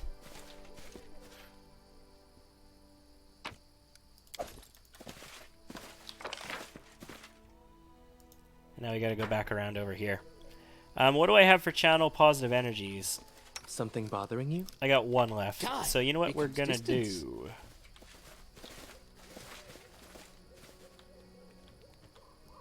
I can totally rest over here. There was a place over there that I could rest at, but I can rest up here. So let's just rest up here. We'll come right here where the trolls were. We'll set up camp. We'll rest. We'll get all of our spells back. We'll get Rigongar all settled in. Now that he's been resurrected, he's no longer on death's door as well. He literally died, so he is not on death's door anymore. That is one way of doing it, I suppose. Rigongar? Listen. No, I'm not going to listen. I've heard enough preaching. Go bother someone else. That's where Tristan needs to be like, I was just going to say there's a spider on your shoulder, or something like that. Alright. Let's carry on. There's a chest in here, but we can't get to it through these trees. We have to go around to get to it. And there's bandits up ahead. Step, step, step. Hi, bandit. The attack commence. Ha, ha. They've got a transmuter. We saved against their slow. Some of us saved against their slow. Entrails, please. They got us over here, though. Looks like they got Lort and Octavia. Goodbye. So that's the sort of other side of Haste and Slow. Haste and Slow are super powerful buffs and debuffs. You want to use them. The problem is that you want to be prepared already with Haste. You don't want to have to cast it during the battle. Slow, you want to be able to cast like immediately to get the battle started. You don't want to have to cast it in the battle. If you're taking your time casting both of these spells while the battle's happening, your enemy has a chance to just whittle you down before you can actually do anything to them. And that could be a problem. So Amiri and Tristan need a cloak. Amiri, congratulations on your Cloak of Resistance. Tristan, will save is sort of the most important save in most cases, and then like a deck save. And Tristan's already got really good will save, so. I did as you asked. Right, this is the heavy crossbow. I remember that. Trail me. Trail me. Trail mix. So I've only got 2 of the rings, but the third one is actually close to the tower. It's in the tower itself, actually. There's another, like, troll hound up ahead, though, I think. And right, these dudes! I found it! What? Where? Show us! Nothing. Damn stump. And what gold would that be? We are going to go with the you're not in trouble. We'll go with a good approach here. We're going to blitz through this conversation. Can we pass the knowledge check? We did! There is nothing below us. The truth is they lied to you. Oh, we failed at that. We could try and bluff, though. We do succeed at that. That was a chaotic neutral. That was not in our alignment, but I don't want to have to dig up this tree. If we dig up this tree, we could end up fatigued as a result of it, and I really don't want to have to do that. Step, step, step! Alright, we're almost there. I think we got some troll hounds up ahead. Time for fun. Stay behind me! There's a troll hound, alright. So much like trolls, vulnerable to fire and acid. They regenerate unless you hit them with it. Time becomes distance.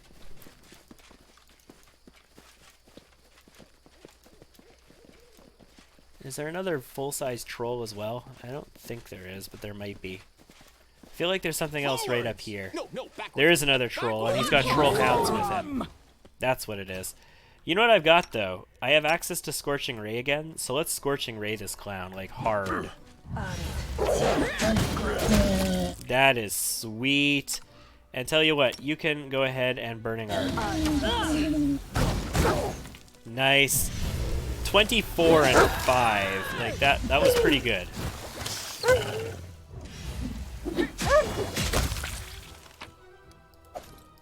Skin the ones that we can.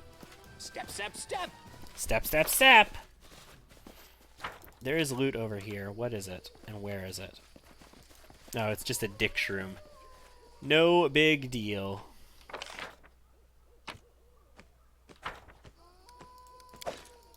What's in wait for me there? Let's fully explore up in this neighborhood. There's probably something in here. Especially since there's a troll guarding it. A troll and 2 troll hounds. Done and done. Yeah, Dwarven helmet. Is that...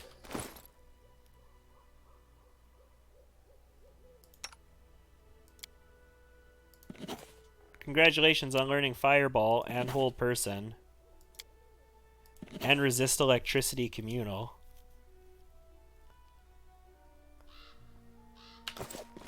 Good job, Octavia. You don't have the levels to cast Fireball yet, but you don't need to learn Fireball anymore. We could use that spell on something else. Like Lightning Bolt. Or Detect Invisibility Communal. So this is, we're getting to the point where having Aram in the group would actually be really useful now. We can lockpick this. Actually, we can just open this. Cool. Time becomes distance.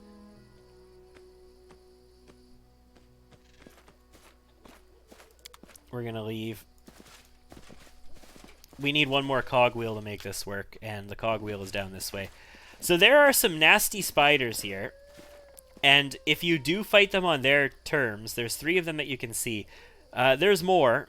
There's one here. They will come through and flank you if you fight them on their terms. Do not fight these spiders on their terms. Pull them.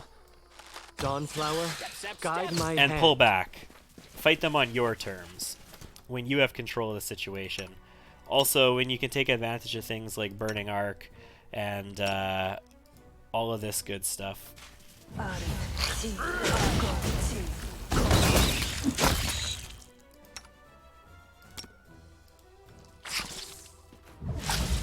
Lord, dude, shoot something. Don't just dance around. You have a crazy sneak attack and you can shoot from behind the front line. Use it.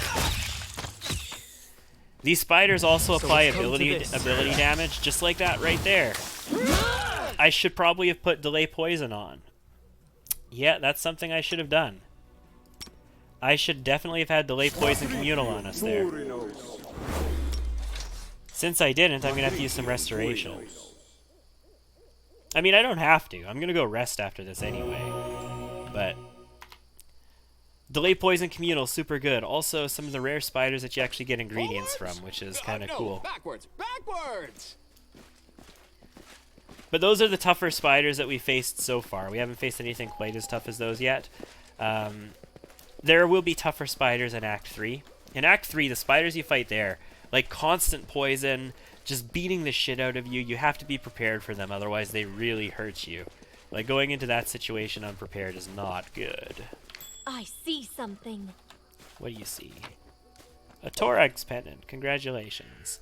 Alright, skill check. We tried climbing up. I've got 10. Let's do it. We succeeded. Fantastic. We searched for the key. We failed that. We try picking the lock. We have 19.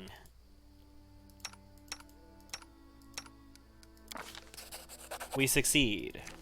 So we do get the chest open, which is cool. And inside we get a breastplate +2. We get the Troll Reaper, which actually this is where we get the Troll Reaper. We don't even need to open this other thing up. Red cogwheel, and we get the apron, which is a useful relic. I'm not currently using a medium armor person, but that breastplate +2 is pretty sweet. It's really good for Amiri if you're using her as a barbarian and using her in medium armor. Alright. Let's get this done. Examine. Okay, we did succeed at examining the statue. That's really good. So let's open the panel. Let's put 3 cogs in. Let's try and decipher. We failed. Try all possible combinations. We do succeed, though, as a result. So we don't need Dwarven lore to make this work. I believe I've found something. And we get ourselves a full plate +1 and some sweet beltage. This is a physical perfection. I've already bought 2 full plate +1s, but we can give the other one to Aram or something. This belt of physical perfection, though. Where the hell are you? Mental perfection and physical perfection are ridiculously good, because it's right here. They give you dex, strength, and constitution. Like, that is solid. So I'd actually almost be tempted to give it to Regongar for the dex and constitution bonus. I'd be tempted to give it to Amiri for the strength, dex, and constitution bonus. It's probably best on her. On me, I benefit from the dex and the strength because I have a composite longbow, so it's actually really good on Lort as well. It's a really good item. I mean, it would technically be useful on Tristan as well, but I'm going to give it to Amiri for now because we can, and Tristan can rock the Constitution for the time being. Amiri also got another upgrade here today. That's the Troll Reaper. So we're going to go from 19 to 30 damage at a +12 attack to +12 attack, 21 to 37 damage with 1d6 acid, which is pretty sweet.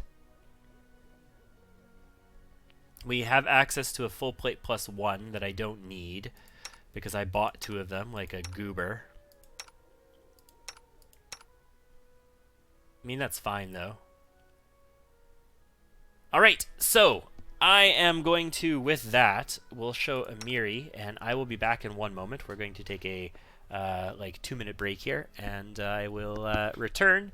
And we still have a few more things on this map to do. There's some bandits to clear out that are stealthed, and then we're going to get further into Act 2. I'll be back.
All right, let's get this show on the road, shall we?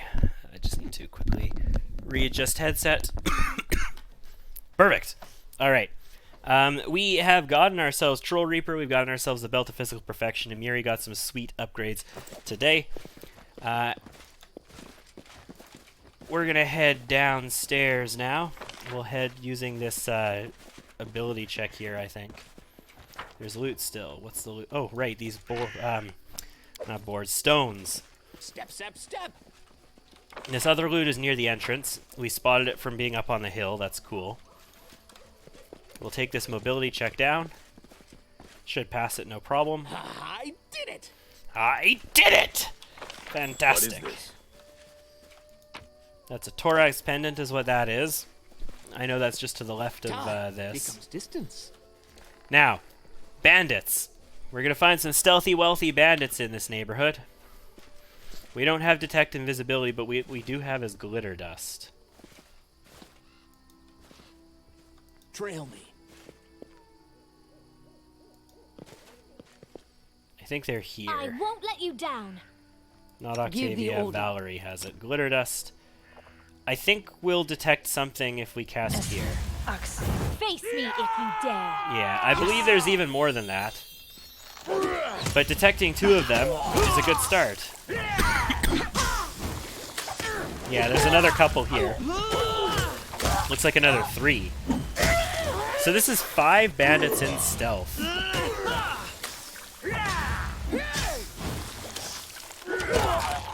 If a new player comes here and encounters this and gets ambushed by... I occasionally get ambushed by them because I forget to glitter dust. But if a new player comes here and gets ambushed by these guys, they could potentially like just one-shot 2 of your people because there are 5 bandits in stealth here. It's a lot. And they get their sneak attacks. What's that thing? This is a really hard lockpick, and it's got a trap. And there's 1 gold in it. It is very much a trap. I did as you asked. These bandits have a trap set here. They were tricking people into doing something with this trap and then looting them and whatnot. For 1 gold piece. Brilliant. What assholes. What's in wait for me there, I wonder? Unfortunately, they got their bums burnt a little bit by trying to pull it on me. I came up behind them and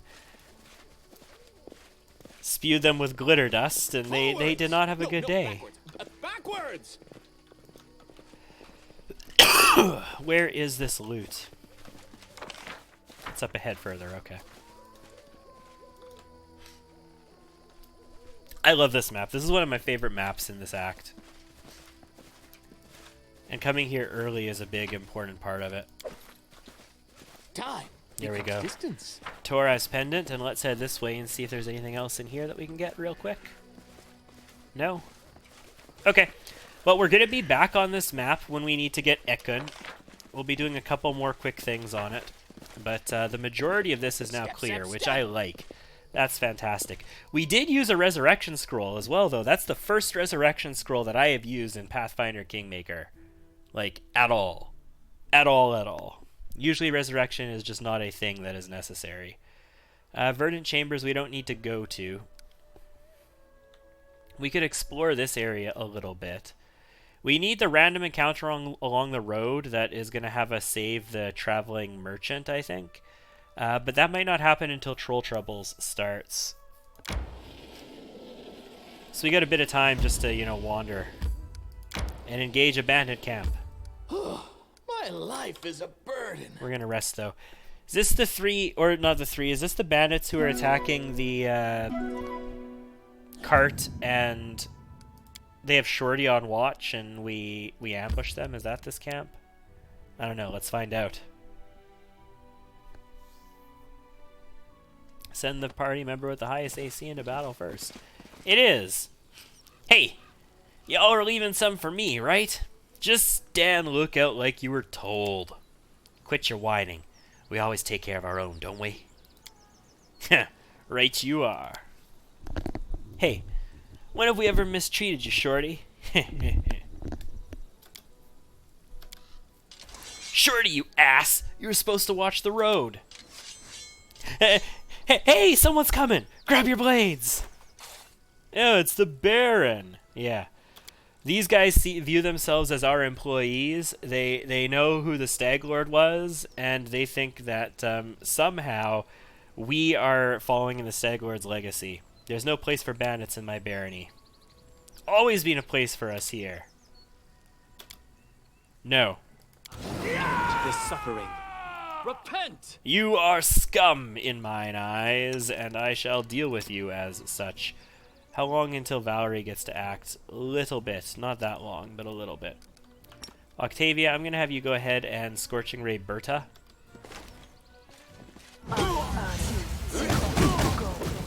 And apparently miss her. Because good job. Valerie, if you could do another one of those, that'd be great.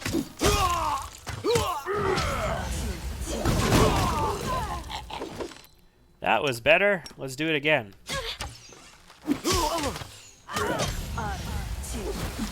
I need another Ray. I die. Valerie, unfortunately, was in the front of combat there, though. So she did get knocked down. Ooh, Troll Reaper. Yes. So we get ourselves a magical short sword, a magical bastard sword, which is good for Valerie normally. I don't really care about it, though. Another magical short bow. That's just a short bow +1? Yeah, we've already got a short bow +1. But okay, sure. Wand of Cure Light Wounds. That could be pretty cool. That actually could be pretty cool. Right, the magical heavy mace as well. That's what you get here. Another Torres pendant as well. Tristan. I think I'm going to have you... No, you can't use the flail. It's a martial weapon. You can only use the scimitar. We'll get the magical mace for now anyway. We've got this short bow +1. you don't have the dex to really use it. Or the proficiency. You do have the proficiency to use. You already have a short bow +1, though. Seems silly. And yeah, this bastard sword, not really going to use that. I got nobody using a hand and a halfer, so... Trail me. Valerie uses a bastard sword by default. The reason I don't like the bastard sword on Valerie is because bastard sword is an exotic weapon. It's not just a regular martial weapon, right? Yeah, it is exotic. So, it's kind of a pain in the ass. What's in wait for me there, I wonder? She kind of has stuff tied up being able to use a freaking bastard sword. It's the same reason I don't like Amiri and her two-handed sword.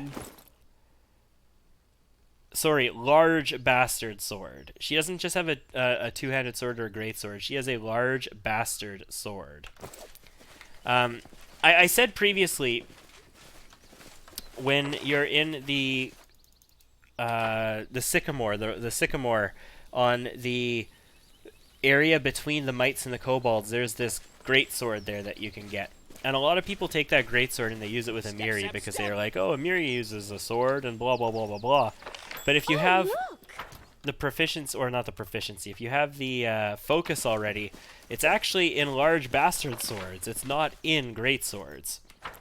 So it's really annoying. Amiri and her stupid, oversized, large bastard sword are annoying, is what I'm trying to get at. Right here, my friend. We'll do some channeling. I think we're probably going to be resting on the map, but just in case we get attacked or something, let's channel a little bit first. And let's go. We do want a couple random encounters. We want the random encounter with the merchants, but I don't think, because they're fighting trolls, I don't think we get that until we unlock the Troll Trouble event.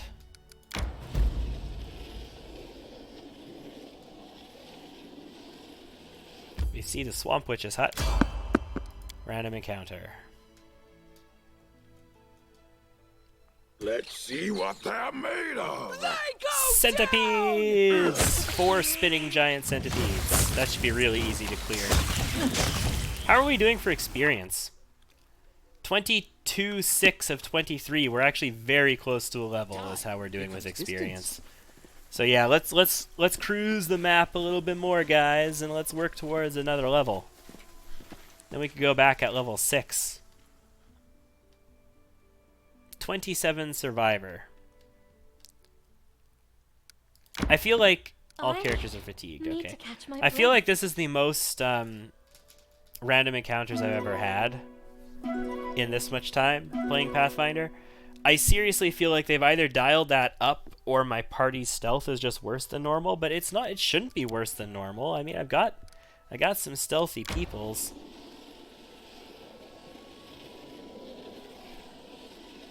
So I don't know with 100% certainty on that, but this is not actually random. This is a scripted encounter.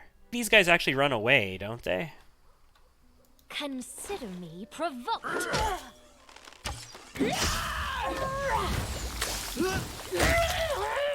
This is for you. We leveled up on Tristan only, but this was not actually random. I thought this was the Stag Lord's like remnants, the people who were remnants from, and they just run away, I thought, when you attack them. But wait for me there, I wonder. Okay, that appears to be everything. Okay, we had a little bit of a drop. We've dropped a small handful of frames. Looks like it is a Twitch issue specifically. But, good to be aware of. People watching on the YouTubes. My life is a burden. Later on after the fact. There will be some stuttering there. It's unfortunate, but it is the way the world works. Let's drop these guys. Let's drop these guys. And then these shields. And we're fatigued. That's why we were overburdened even more. Okay. I'm okay with this. Let's leave and we'll rest immediately on the map. We should gather our strength. Yes, yes, yes. We're going to rest here. Don't worry. Everything is going to be alright.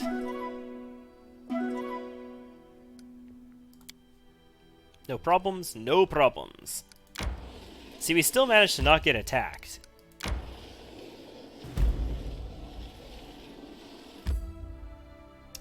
What is Lone House again? Oh, this is... Can I actually go here now? This is part of Troll Trouble, but can I actually go to the Lone House now? I need to catch my breath.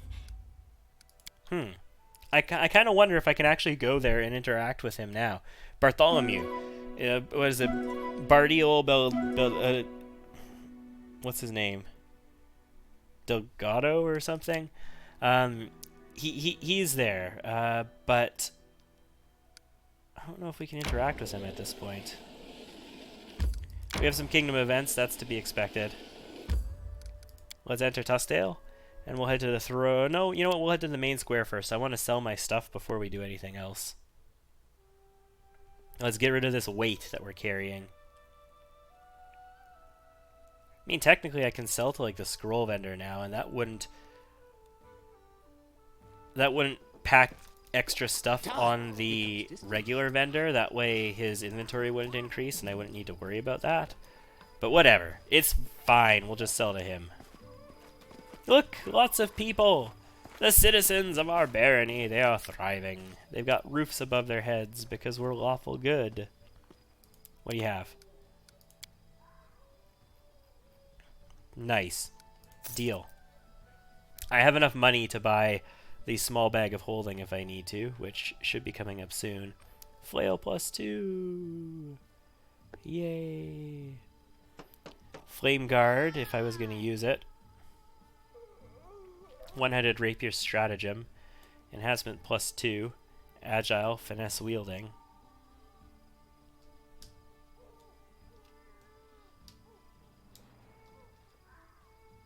I do want the Battlefield Clarity, but not yet. We don't actually have combat expertise at this point, so it doesn't really matter yet. We can sell this, we can sell this, we can sell this. That. Light Shield +2. It's kind of cool. We can get rid of it, though.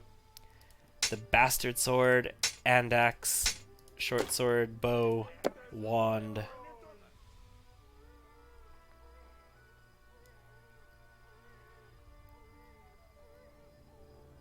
It doesn't all show up in here. Like, I don't see his graphics in here, but I'm clearly getting the money for it. Which is bizarre. And it does show up in his inventory here now. Like, this Light Shield +2 is here.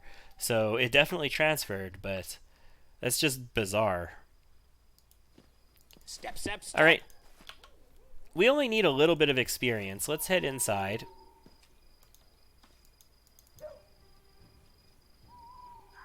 These banners, that's interesting. I don't remember seeing these banners. But I guess that's normal. No, backwards. Backwards! We do need to do the Varnhold DLC eventually as well. Like, before we finish Act 3, we should probably do the Varnhold DLC. Because I believe you get a bonus for completing it, I just don't know what it is. So nothing happened immediately when we got here, which is good. That means that, you know, we don't have any immediate courtroom events. But we do have the Esvanki's offer is complete, which means we can now build our shrine. We don't have a monument, unfortunately, so we're not going to benefit from that, but shrine is pretty sweet anyway. And we could always double in a monument once we get more territory, technically, if we really want to be picky about it. Alright, what do we have going on? A mysterious cult, which is a problem. It needs to be dealt with. It needs 18 days to solve. Valerie, please deal with this issue. So, I can either continue to scout you out around the map now, which is probably a good idea, especially since I can leave directly from the throne room, or I can just spend time here waiting for troll troubles to start. But honestly, I kind of like the idea of let's just hit the map and let's hit some locations. Now that we got our problem queued up and we've taken care of Aram's issue there.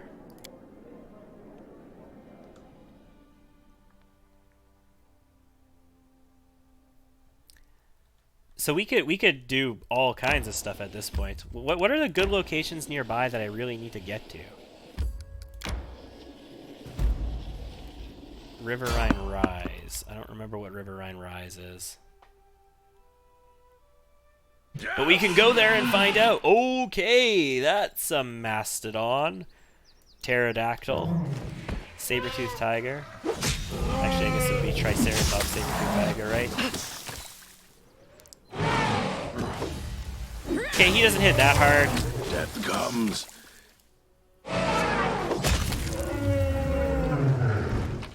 He don't hit that hard, and we leveled up.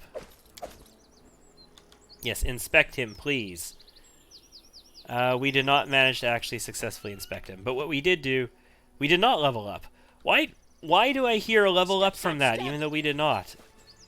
Is it because Tristan still has a level up available?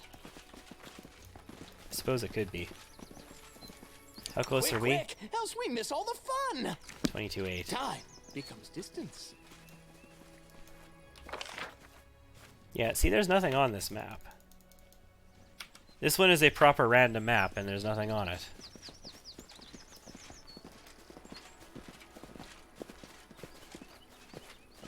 Random encounters are fun, though. I like me some random encounters. Get some good experience off of them, level up. We leveled up on a random encounter for level 5, our last level. Wonder if we'll level up to level 6 on a random encounter as well. Let's go to Riverine Rise. Enter this location. I don't remember what's at Riverine Rise. I will probably realize as soon as I see it and be like, oh shit, yes, that. But at the moment, I'm at a little bit of a loss. Okay, Tristan, let's level you up.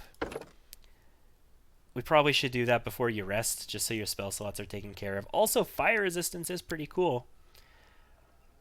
Religion, perception, and use magic device, please. And that's literally everything for you. So let's go to your spell book. No level 1 spells. You get a new level 2 spell. I mean, really? I already have my resist energy. I've got this, which means we could slot a fireball in here and a prayer in here. Because fireball can only be in the domain slot. Pray can be in this other one. And then we have access to fireball as well. I don't actually have it because I'm not rested for it. But still. Confide in me. What I probably should do, though, is heal him really quick. Magritium Turinos.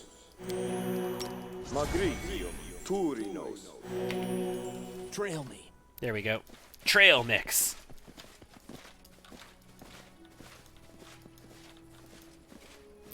I'm still at a loss for what Riverine Rise is. Is there a cave here?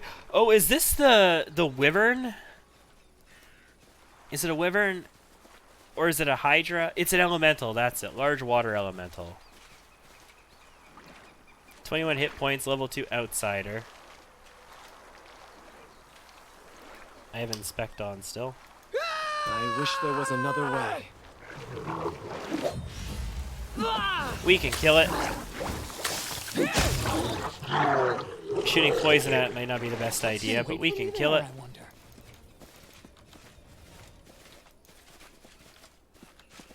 There is a cave, but we can't go in this cave, right? Or can we? No. So this is a relatively uneventful map, is what I'm getting out of that. We got some stuff off of our dwarf buddy, like a remove blindness, but that was not the be-all, end-all of the world. I do remember this map now, though. There could be more perception things on. Twitch is not having a good time right now, guys. It is not having a good time.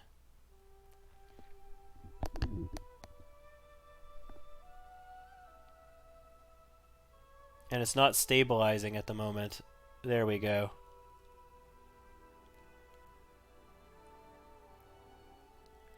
Yeah, that was like another 1,000 dropped frames there. That was a nice little pay respects moment. I say Twitch, not Twitch, YouTube.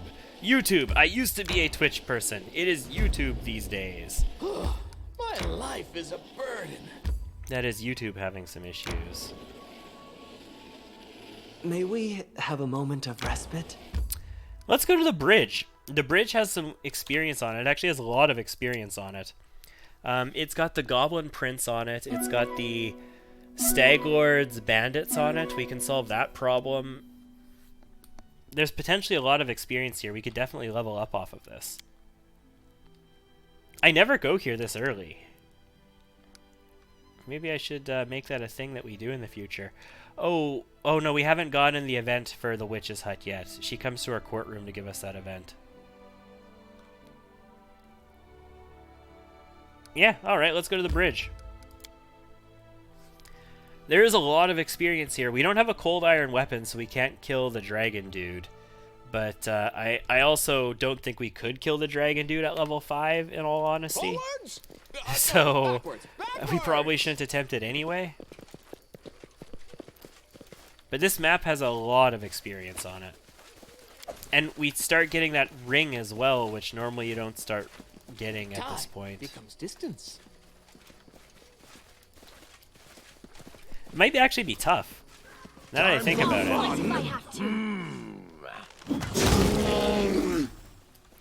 Like, defeating the Stag Lord's guys might actually be kind of tough.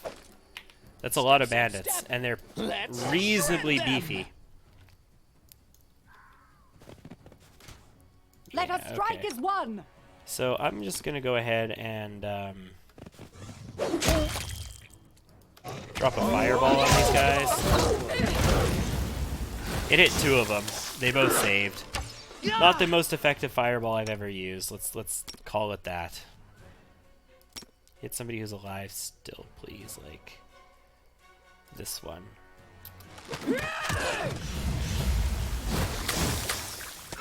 She just acid splashes, though. I tell her to burning arc, and she proceeds to acid splash because, you know, it's the way it is. You can't stop me.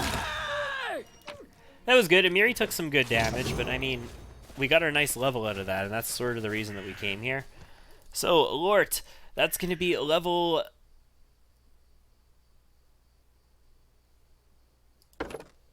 Player level 6, fighter level 5, which gets us weapon training, which is a big power level increase. And then level 7, we're going to get double feats, which is going to be a big power level increase again. Athletics, mobility, nature, persuasion, please. Thank you. Our weapon training is going to be in long bows. Well, bows. Yeah, weapon training, bows. Bows and long bows.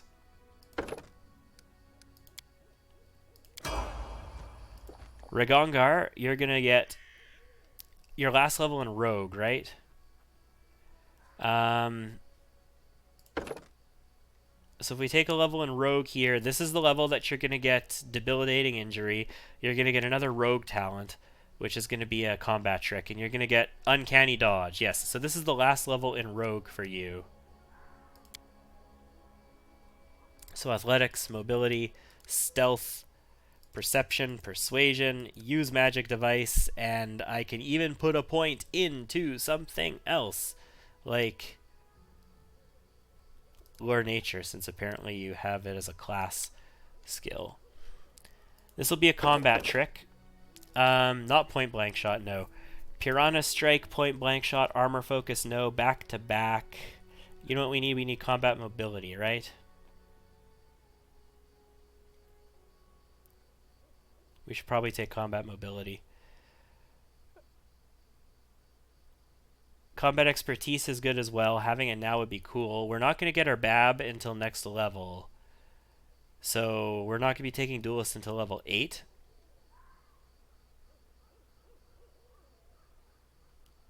Well, if we take mobility now, at level 7 we can take expertise. That's fine. We'll take combat mobility now. We'll get it out of the way. Yeah, our BAB is only +5. We need +6 in order to get duelist. But now we have access to it, so that's good. Combat mobility is access to it, at least. We need you to take another point in two-handed fighter. This is going to be a feat. This is going to be strong grip, which is nice. It's another bonus. I mean, it's on sunder and disarm attempts, which we're not currently using, but still, it's still good. Gives us access to that if we are going to start using sunders. So we've got what? We've got weapon focus, toughness, power attack, heavy armor focus, cleave, weapon specialization, cleaving, finish. So we can take great cleave now, yeah? We're not even using cleave right now. That's the thing. No, we're going to max out our cleave. We're going to get our cleave to the stars, ladies and gentlemen. We need maximum cleavage. That's Sorc level 6, which means Fireball! Yes, sorcerers, and they're getting things one level late that we don't need to worry about in 5th edition D&D. So your specialization is going to be in your Fireball, because you're now going to learn it. And congratulations on getting Fireball.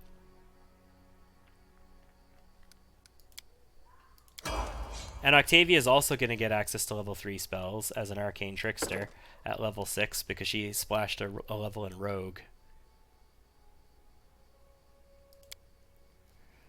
So this will be what? Mobility, Trickery, Stealth, Knowledge Arcana, Use Magic Device, and that's everything. Okay. Now we already have Fireball because we learned it from a scroll. We have Resist Energy Communal because we learned it from a scroll, which means we can go ahead and learn Haste, because she is transmutation spec, so she has to slot a transmute, and haste is the best fucking spell in the game, so it might as well be her slotting it.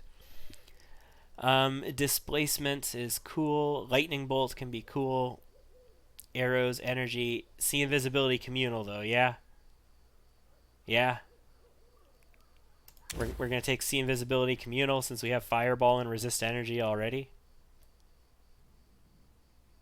I mean, Dispel... Okay, Dispel Magic is really powerful. And it could be super duper important for us. But no, that's what we're going to do. Awesome. Let's look at some spell slots. I don't get any new spell slots because I haven't taken another Vivisectionist. Tristan already leveled up. Valerie has 8, 7, 4 casts of Fireball a day. That's pretty sweet. You're already maxed there. You're already maxed there. We get a haste, a fireball. I already have access to resist energy on Tristan, so we'll do a see invisibility here. So we get 1 fireball off of Octavia, we get 4 of them off of Valerie, and we get 1 off of Tristan, which is pretty solid, I think, for what we're trying to accomplish. Trail me. What is this? Part of a ring. Cool. Now, do I want to actually go deal with those bandits? I kind of do. I kind of do.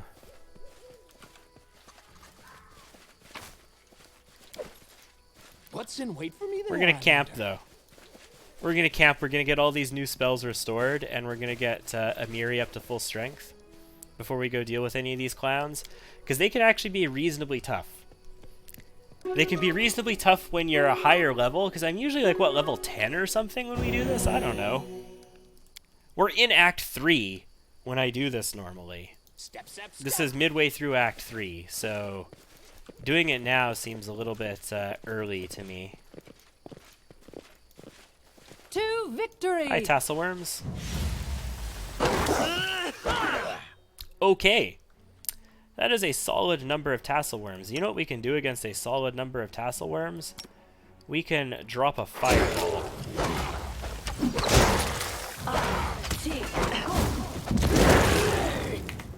Yes, we can.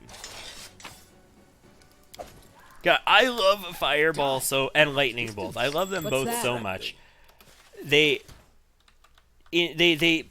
put them in the game to make you feel overpowered when you gain access to level 3 spells.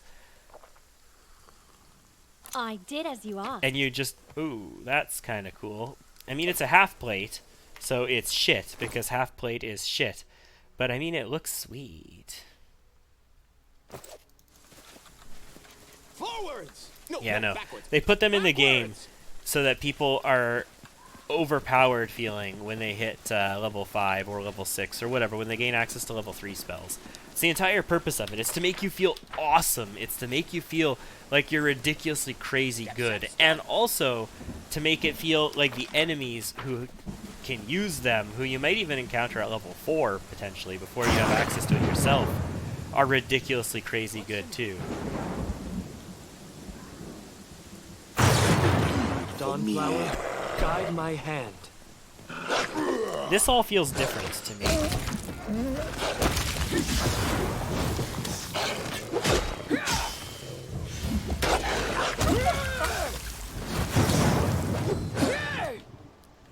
Okay, you go ahead and Burning Arc. The ward, please.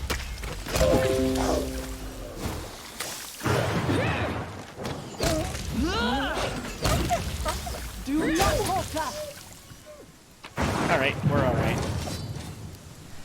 Normally the assholes are trying to exploit people are here, right? So I guess maybe the bandits aren't set up on the other side yet?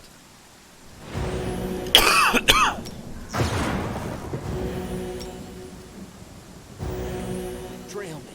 And if that's the case, that's okay, but...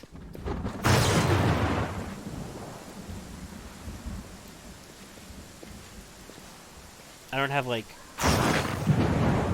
feather step. Becomes distance. Communal feather step right now, unfortunately. I don't think feather step actually helps in this anyway.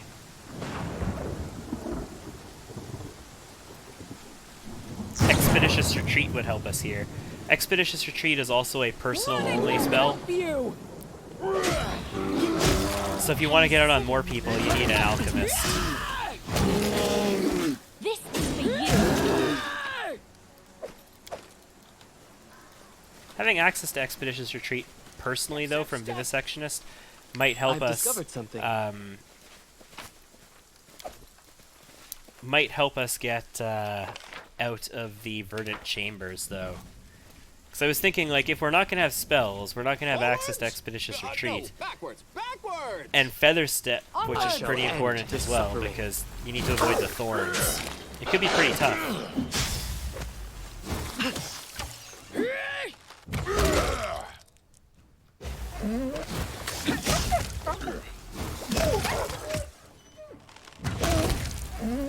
That's nice. Skin 'em all! What's in wait for me there, I wonder? It's the direction to the cave, is it? No, it's not. Or do we just not have access to the cave at this level? No, I think the cave is actually closer to the coastline. I can't imagine us not having access to the cave.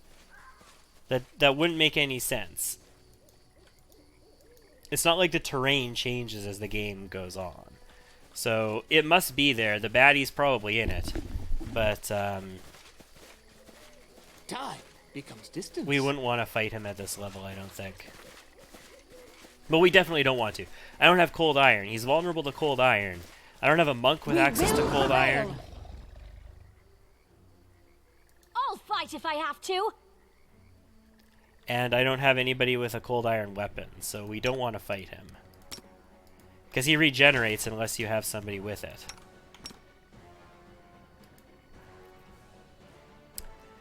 You know what? Actually, Valerie, rather than doing that, I'm going to have you use a fireball, I think. Right here, like this. There you go. Get all three of them. Kill these ones nice and quick. Ragongar almost went down. That's cool. You know, just par for the course. The half-orc almost going down. He has good armor when he's fighting. He's not fighting defensively right now. He also has Bewildering Injury. Now? Only 23 AC at the moment. Trail me. Although he doesn't have mage armor on. Really, I should be putting mage armor on him all the time. It's just, I don't want to when we're not doing like a serious heavy-duty fight, right? Right here, my friend. Alright. Step, step. So what's on the other side of the bridge right now? Because most of the time, what's on the other side of the bridge is the Stag Lord. Right, and there's usually the villager on the bridge who wants you to end his misery because he's turning into a magical beast, but that doesn't happen until Act 3. So, what happens this early on the other side of the bridge? It's usually bandits who are working for the new Stag Lord. Like the one who's trying to copycat him. And there's a couple goblins over there as well, I think, but... Forwards! No, backwards. Backwards! At this point in the game, there's literally nothing here. Are there more wolves? Because like all these wolves that we fought are not here normally. So this is extra experience that we've got that we would not have been getting if we came here. I wish there was another. Okay, this bandit camp is here. Fear me. I believe I found something. That's fascinating. So if this bandit camp is here, and I was to like fireball... I only hit the one of them. That was a lame fireball. Okay, that wasn't that tough though. Medium encumbrance. Sweet syrup, cool. Step.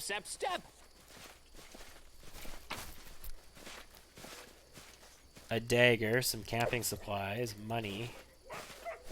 That's the arcane protector, right? Where the hell is it? Here. Yeah, enhancement +1, finesse wielding, gives +3 bonus to AC and immunity to nauseated condition.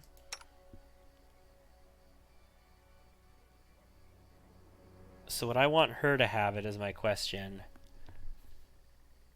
+3 dodge bonus to AC. We could give it to her. She can hold the dagger. She's not going to use it. We're going to make sure that she's attacking with Acid Splash, and that she's not attacking with the dagger. We do need it equipped, though.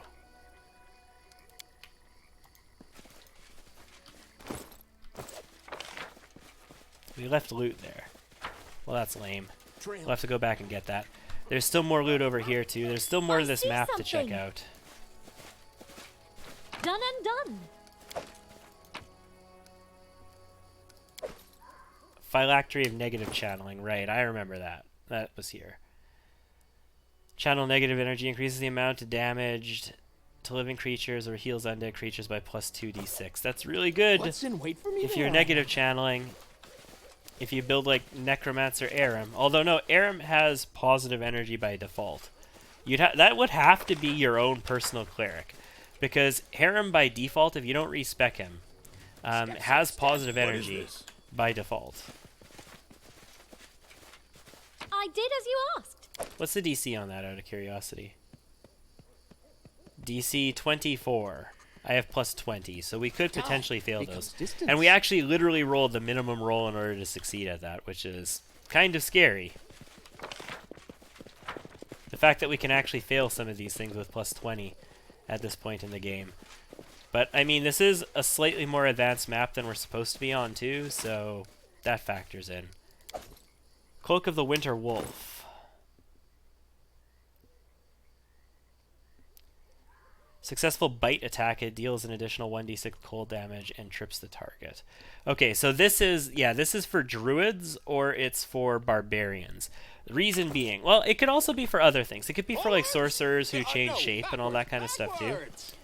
But Dawnflower, guide my it's hand. primarily for druids because they bite, or barbarians because they have a rage ability that lets them bite. Okay, so you know what? We're gonna fireball, and we're just gonna, like, fireball in here. Like, no chances fireball.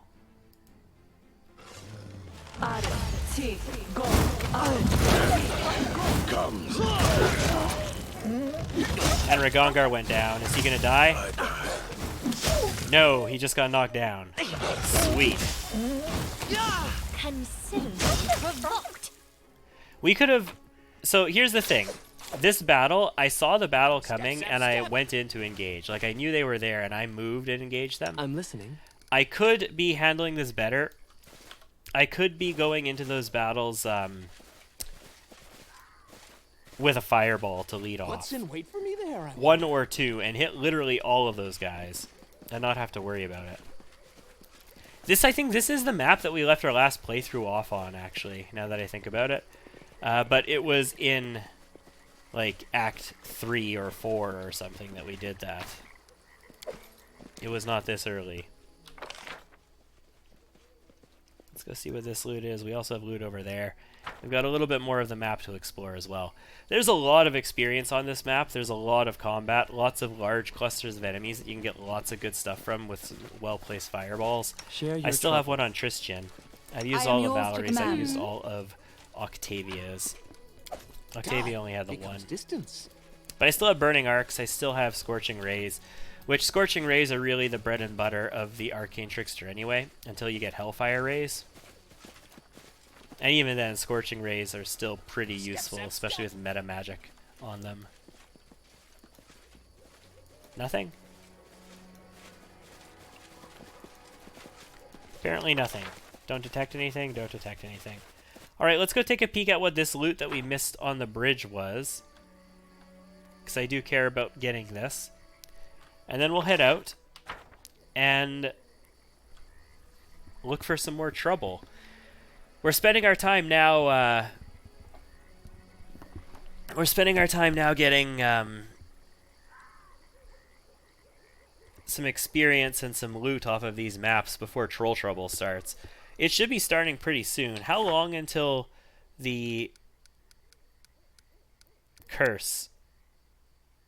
32 days, 2 hours. Like, this is what happens when you don't spend time on kingdom management, though. We probably should, actually. Now that we're level 6, we should probably head back to the capital and we should spend time on kingdom management. Because, Forwards! No. you do need to spend the time doing it eventually.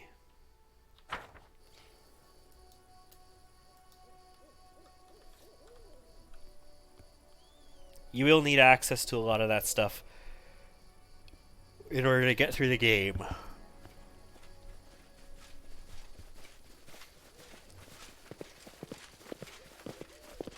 Where'd the exit? Oh, it's further up. Teehee. Jaethal! Another character that I rarely ever use. It would be really cool if you could actually create an undead player character. Or some way to make your player character undead. You can make Jaethal no longer undead. There's a way to do that. You can have her take over the body of somebody else. But,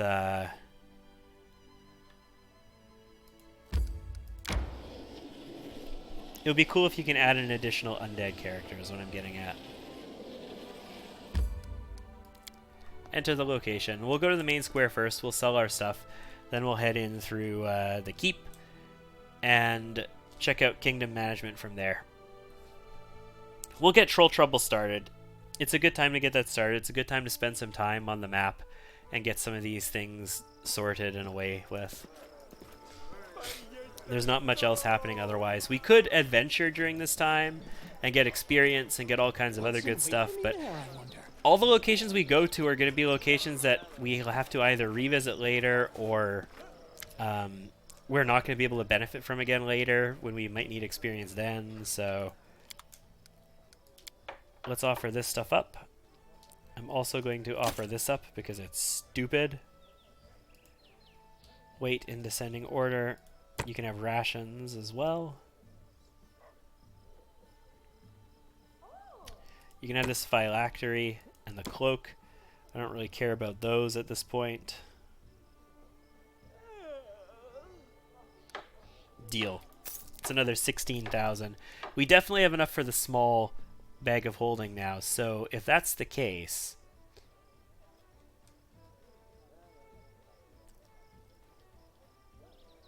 what would I want to do here?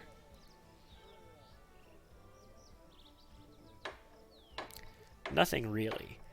We could do the better ring of protection. That's not that crazy. These belts aren't that big of a deal. The gloves of dueling will be a big deal in a little bit, but they're not yet. Battlefield clarity will be okay in a bit, but not yet. +2 bonus on attack rolls and +4 bonus on damage rolls against animals and magical beasts. Honestly, it's probably better than what we have already. We don't really need that until we get into Act 3, but it's still probably better. We got some sweet scrolls.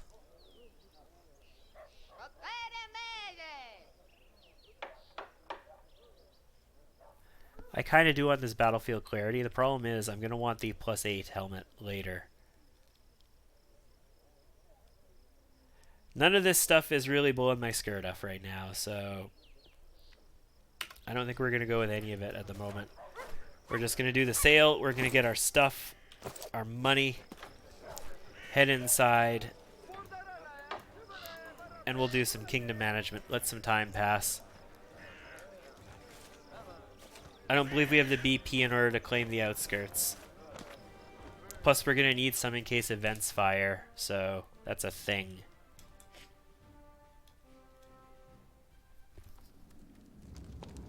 Okay, Aram is going to come to us. I heard, not that it's important, but, well, I heard that an ancient trade road built by the dwarfs of the 5 King Mountains runs through these lands. So he wants to visit a dwarven ruin. That's going to be the Troll City, and we're going to bring him on that. That's no problem. He'll be adequate. He'll be good enough that he can step in for Tristan during that. So we can make that happen. It's no big deal. It's part of this next act anyway. Aram has a request that is dealt with. The mysterious cult Valerie is currently working on ends in 15 days. We have how much BP?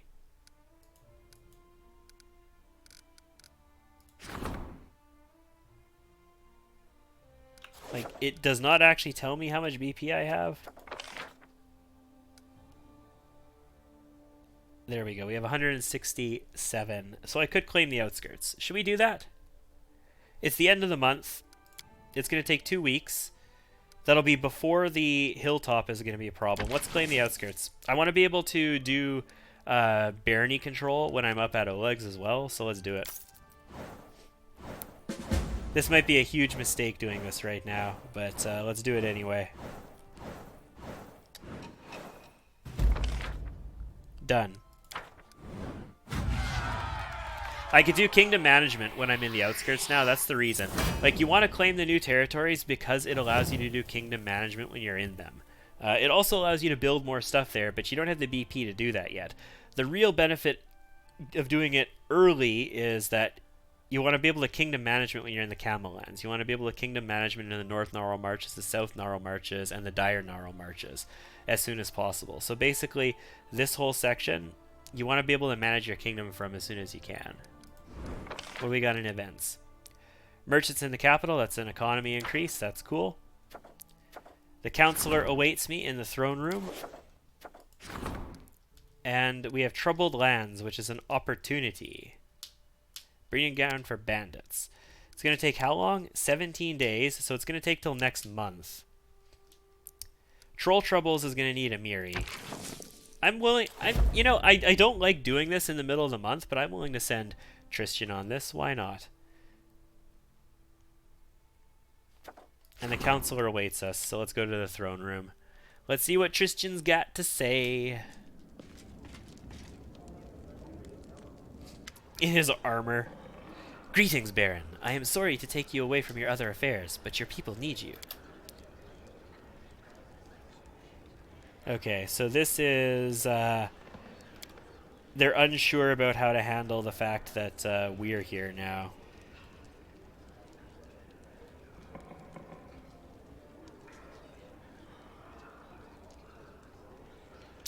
We shall hold a fair for the common people.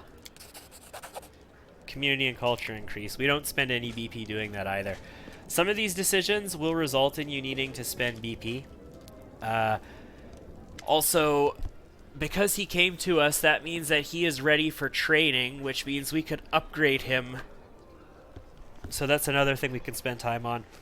Your Grace! I was at Oleg's trading post recently, and I noticed old Bakken just standing there, bored to death with nothing to do.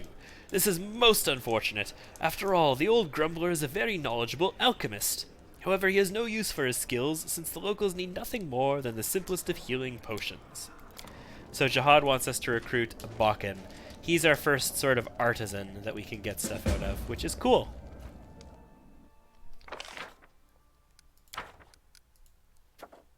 So yeah, now that we can support the counselor, it's going to take 14 days. He's busy on a job, so we can't do that at the moment. You know what? I think I'm going to pillage the temple. It's going to take 14 days. Let's do it. And I can research the nature of this curse. It's going to cost me 50 BP, though. Ooh, do I want to do that? I kind of want those BP.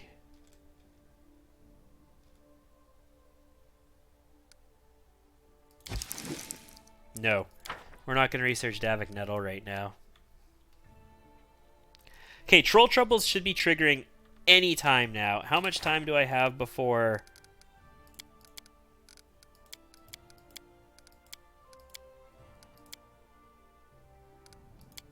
Ancient Curse, that's it. 17 days, 17 hours.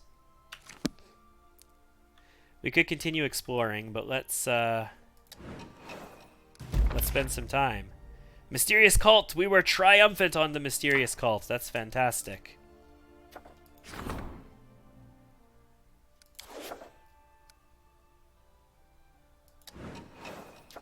Okay, Troll Invasion. Here we go. To the throne room. It's time for Troll Trouble, ladies and gentlemen. It's time for Troll Trouble. Your Grace, I fear there's another matter that requires your attention. There have been reports, many of them, from settlements across the Gnarl Marches. There are trolls in the forest, seemingly hordes of them. A baron's duty is to his people. I'll head south and look into the situation. Excellent. Trolls who didn't fear fire? Act 2 proper, ladies and gentlemen. And dangerous, and terribly dangerous. If we couldn't rein them in, our young barony would be eaten up in a snap.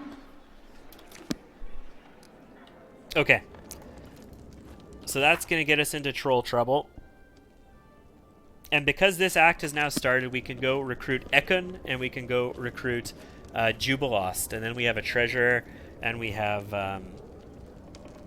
Ekun around as well, which is, I guess, good to have. Normally, Ekun's like the best companion in the game. Not in character. The best character in the game is obviously Octavia, but the best companion as far as like min-maxed stats and whatnot go. But now we can go and recruit them. We can do all this stuff that actually requires this act to begin, and we can cruise around the map a bit. We can take care of the Court Alchemist. We can go kill some trolls, have lots of fun, and all that good stuff. We are 2.5 hours into this stream. YouTube is having some connection issues. I think we're going to call it quits for this stream right now. The daytime streams are going to be a little bit shorter than the evening ones, I think. Unless I change things up, I might start streaming early in the morning and take like a lunch break and then continue in the afternoon, and then the evening ones will be really short. But these daytime ones will be a little bit shorter because I have other stuff that I have to take care of during the day as well. There will be an evening stream tonight where we'll either play Pathfinder Kingmaker or Divinity Original Sin 2. Depends what I'm feeling like. And then tomorrow there will be no daytime stream, but there will be an evening stream. Thank you for tuning in, ladies and gentlemen. I have been Liz. This has been Pathfinder Kingmaker, and it's good to be into Act 2 proper. Bye-bye.